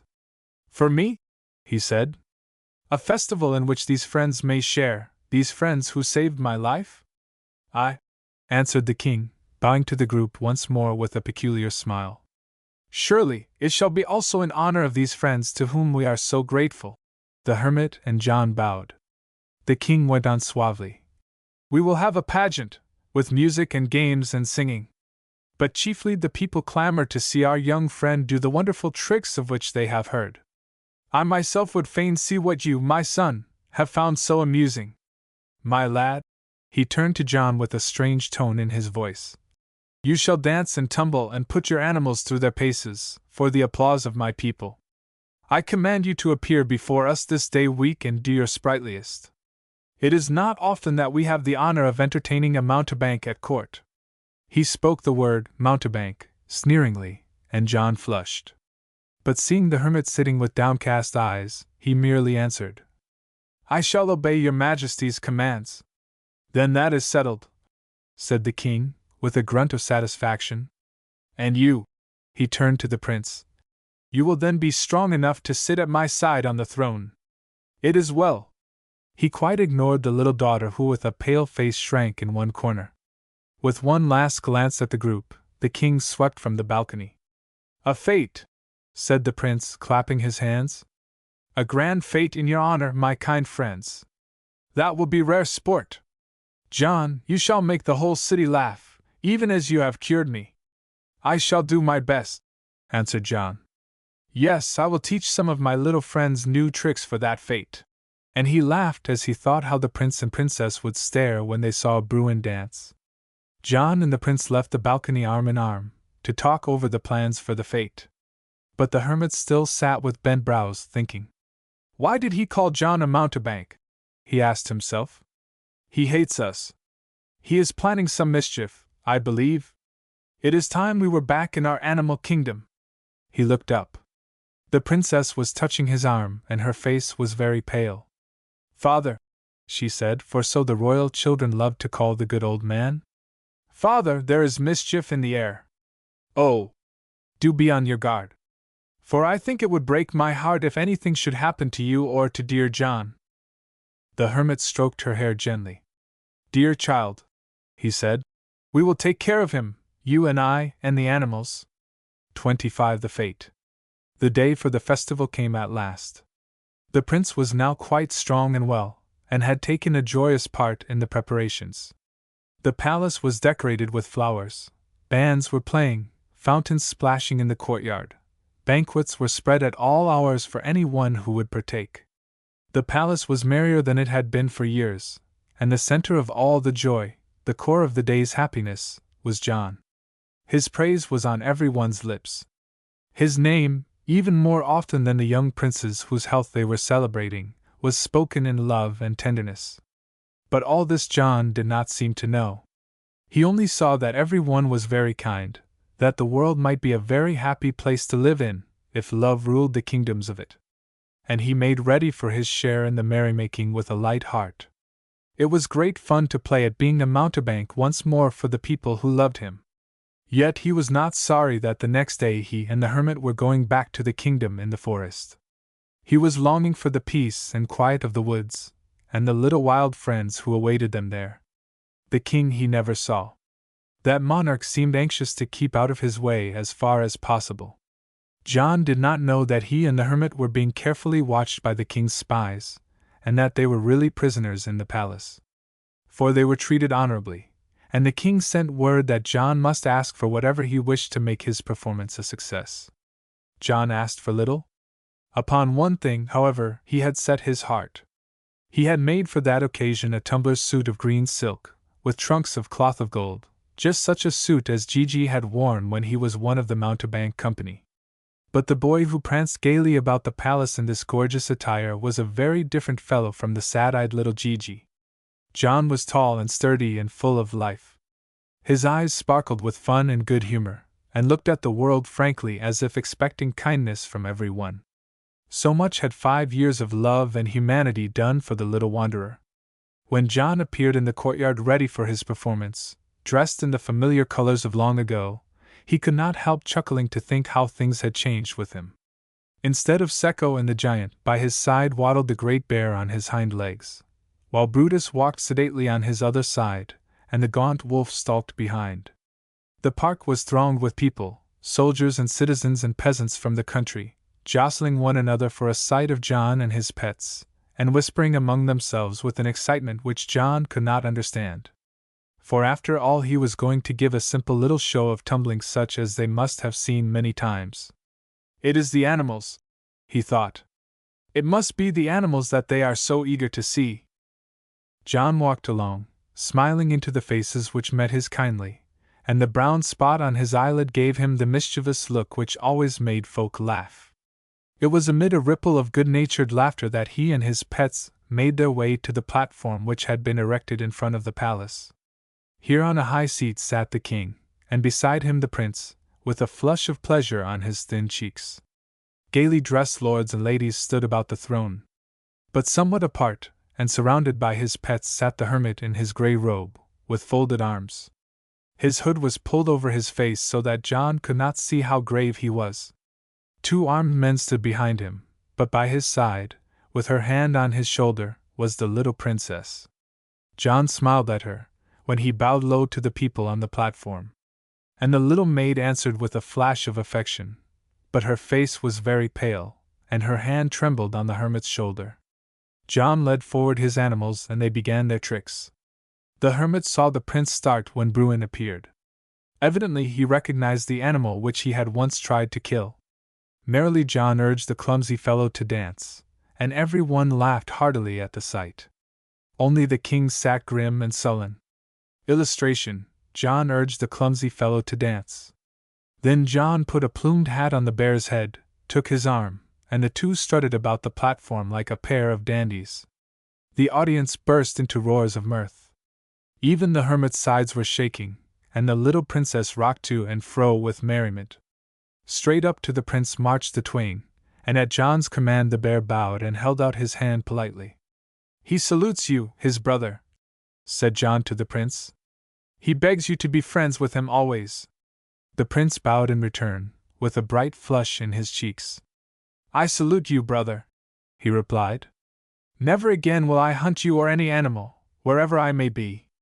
From the foremost of the crowd who heard these words came a loud "Hurrah!" and caps were tossed in the air. Evidently the prince's sentiment was popular in the city.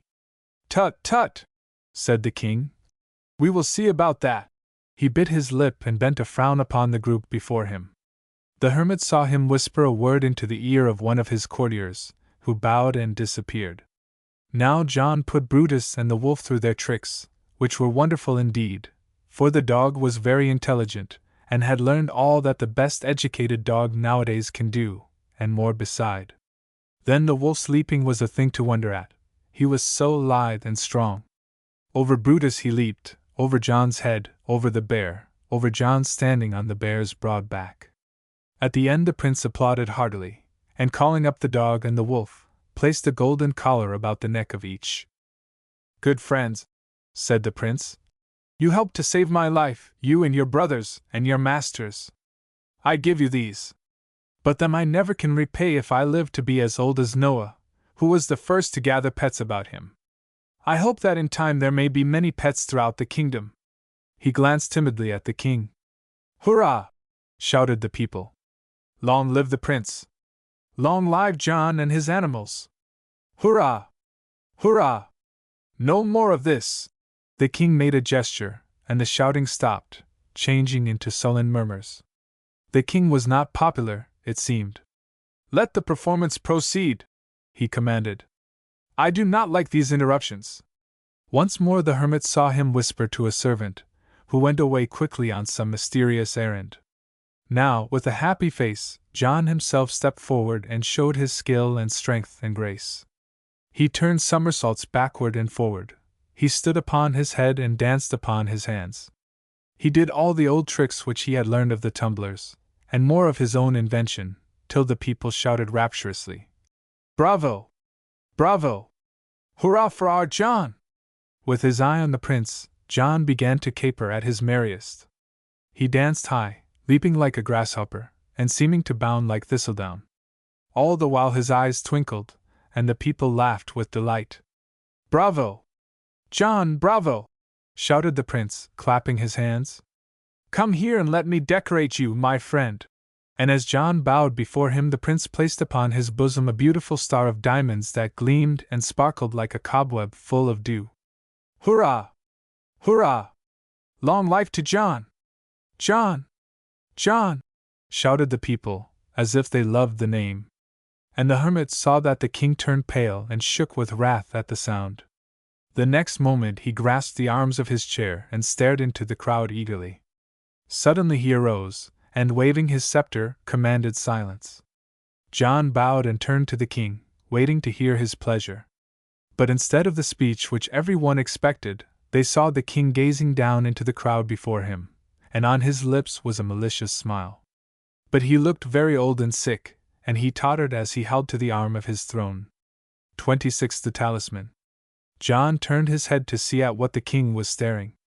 There was a movement in the crowd. Men were being elbowed forward. A noise of harsh voices arose, and to the platform crowded 3 figures in rags and tatters. They forced their way directly in front of the platform, and stood staring up. John stepped forward to see what it meant, and in a moment fell back with a cry of dismay. He was looking into the eyes of Cecco, Tonio, and the giant. "Hi! Master Gigi!" cried Tonio's hateful voice. "So here we find you setting up as a tumbler on your own account. Your Majesty," he cried, appealing to the king, who was listening with a wicked grin on his face. "This is our boy. We own him. He ran away, but he belongs to us. Give him to us again." The little princess screamed and clung to the hermit's arm, but he sat motionless, watching. The people began to murmur and jostle the three strangers. But the king raised his hand, and they listened to him. "We will hear these men," he said. Then, turning to John, he added smoothly, "And after that, sirrah, you shall answer for yourself." The hermit rose and took a step forward, still holding the little princess by the hand. Brutus broke away from the page who held him, and crouched growling at John's side. Then Tonio raised his voice, and cried louder, pointing at John with his skinny hand. "He is our boy," he said. "We taught him his trade, let him deny it. Now he is robbing us of our fair dues. He is a runaway.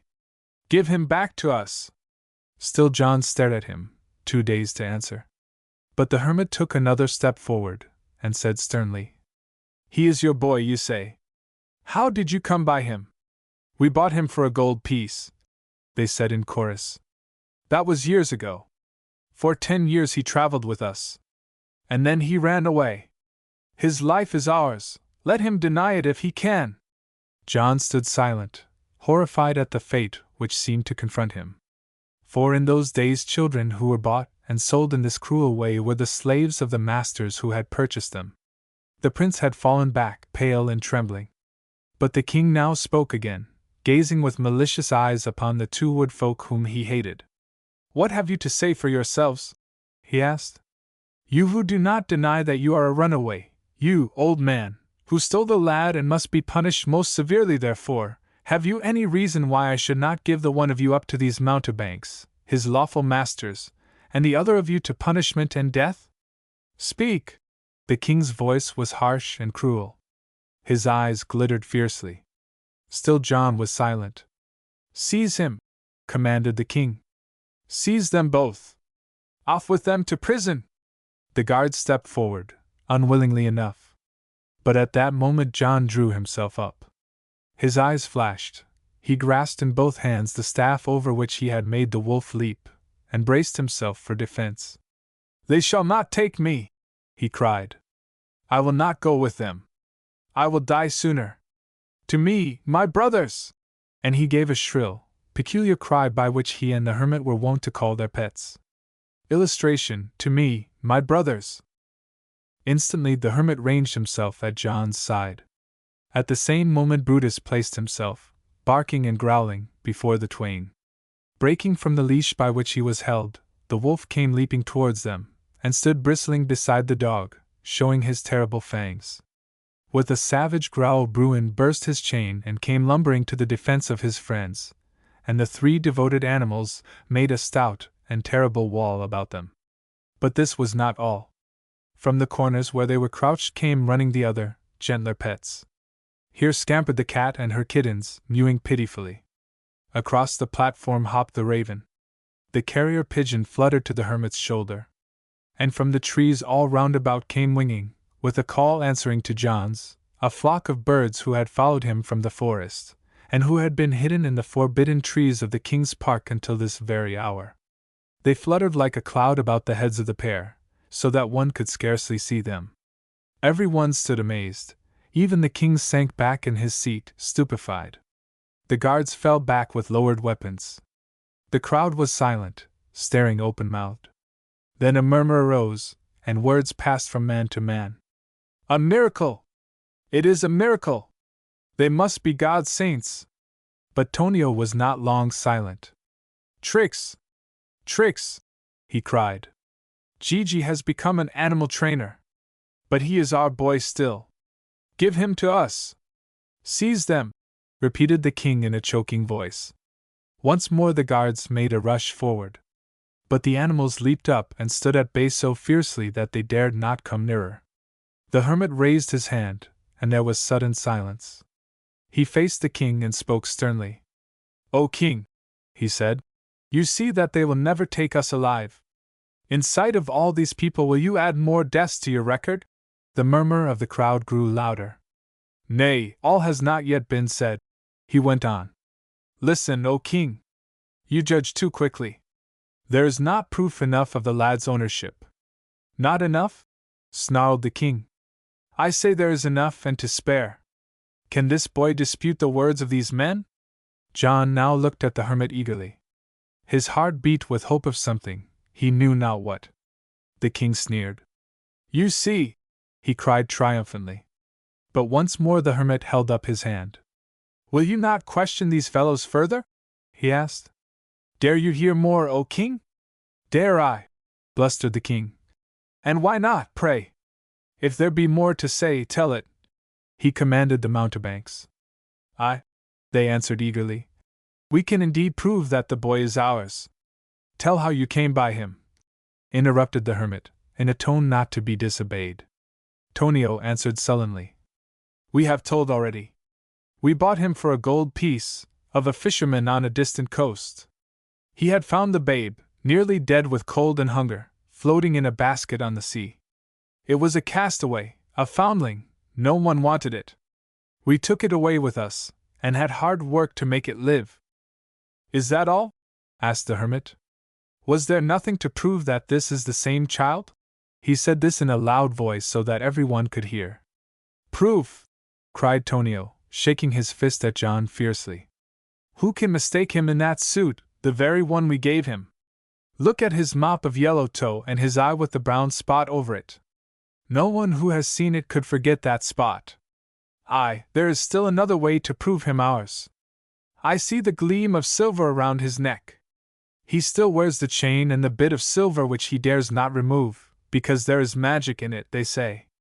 It was on his neck when the fisherman found him. Look, and see if we do not say truth. John still stood motionless, looking in the hermit's face. But at these last words the old man stepped behind him and drew the silver talisman from the boy's breast, laying it out on his green silk bosom, where it glittered for all to see. Secco, Antonio, and the giant gave a cry of triumph. But from the crowd behind them rose a murmur of different meaning. Men began to crowd forward eagerly. Yes, look! Cried the hermit, pointing at the medal. The cross of the good man John, the friend of King Cyril. Which of you does not know and love it? The murmur of the crowd swelled into a shout. Who is he? Who is the lad? We will know! Who but John? Answered the hermit, with kindling eyes. Who but John, the good man's son, my brother's son?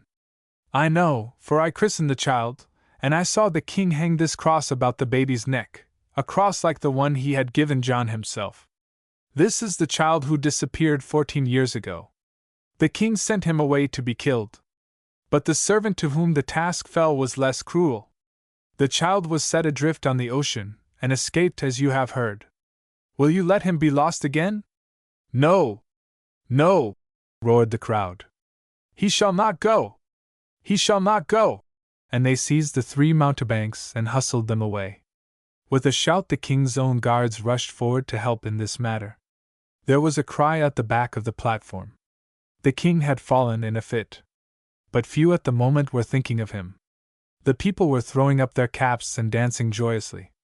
John! John! They shouted. We knew the silver cross which the holy John always wore when he went about doing good to us. Oh, we remember now! We shall never again forget! John! Hurrah for his son John! John himself stood bewildered, and the animals around him shivered and looked surprised. They were not used to such tumults. Suddenly John felt his hand clasped softly. The little princess was at his side, looking up in his face and smiling through tears. Dear John, she said, now you are safe. Now you will be our brother indeed. Yes, he is safe, said the hermit, embracing the boy tenderly. My John! My brother's son! Oh, how I have longed to tell you and claim you for my nephew! But I vowed that I would wait until you had proved yourself worthy of him, worthy of the name by which I christened you. And you are worthy, oh my dear John, even to wear the silver cross. I do not understand yet, said John. Who am I? And why do the people shout my name and seem to love me so much? You are the son of John, the holy friend of the people, answered the hermit. "But you, my father, for so I must call you still," said John. "Who are you, and how came you to be living in the forest?" "I was but a humble servant of God," said the hermit.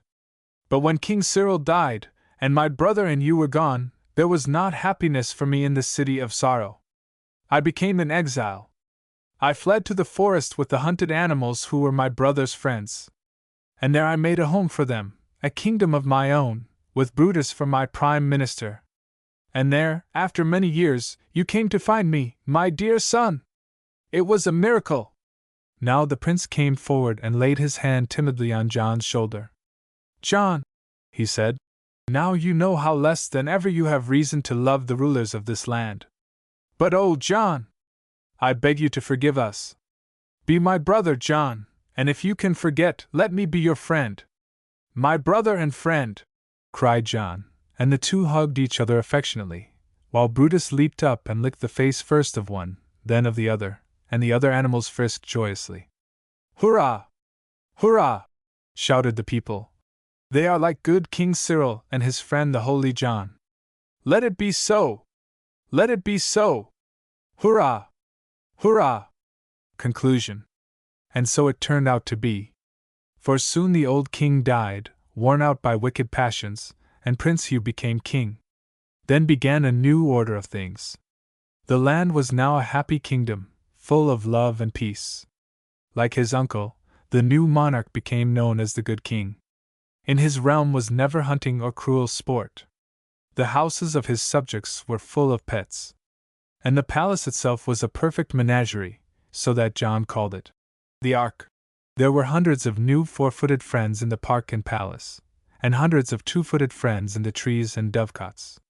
To and fro they went between the city and the forest. For all ways were safe now to wandering creatures. A highroad was made connecting the king's city with the hermit's wood, and the path to the door of the hut was worn smooth. For this soon became a favorite place of pilgrimage. There in the forest kingdom lived the good hermit and John his nephew, with their circle of pets. And these also went back and forth between the forest and the city. For John was the prince's dear friend and companion, and spent many weeks of the year in the palace with the two whom he loved. His pets were as eagerly welcomed there as he. Brutus had his own rug by the young king's fireplace. The wolf made a faithful guardian of the palace gate, while John was inside. Bruin wandered about the halls at his pleasure. The cat purred contentedly on the brocade furniture, with ever new kittens frisking about her.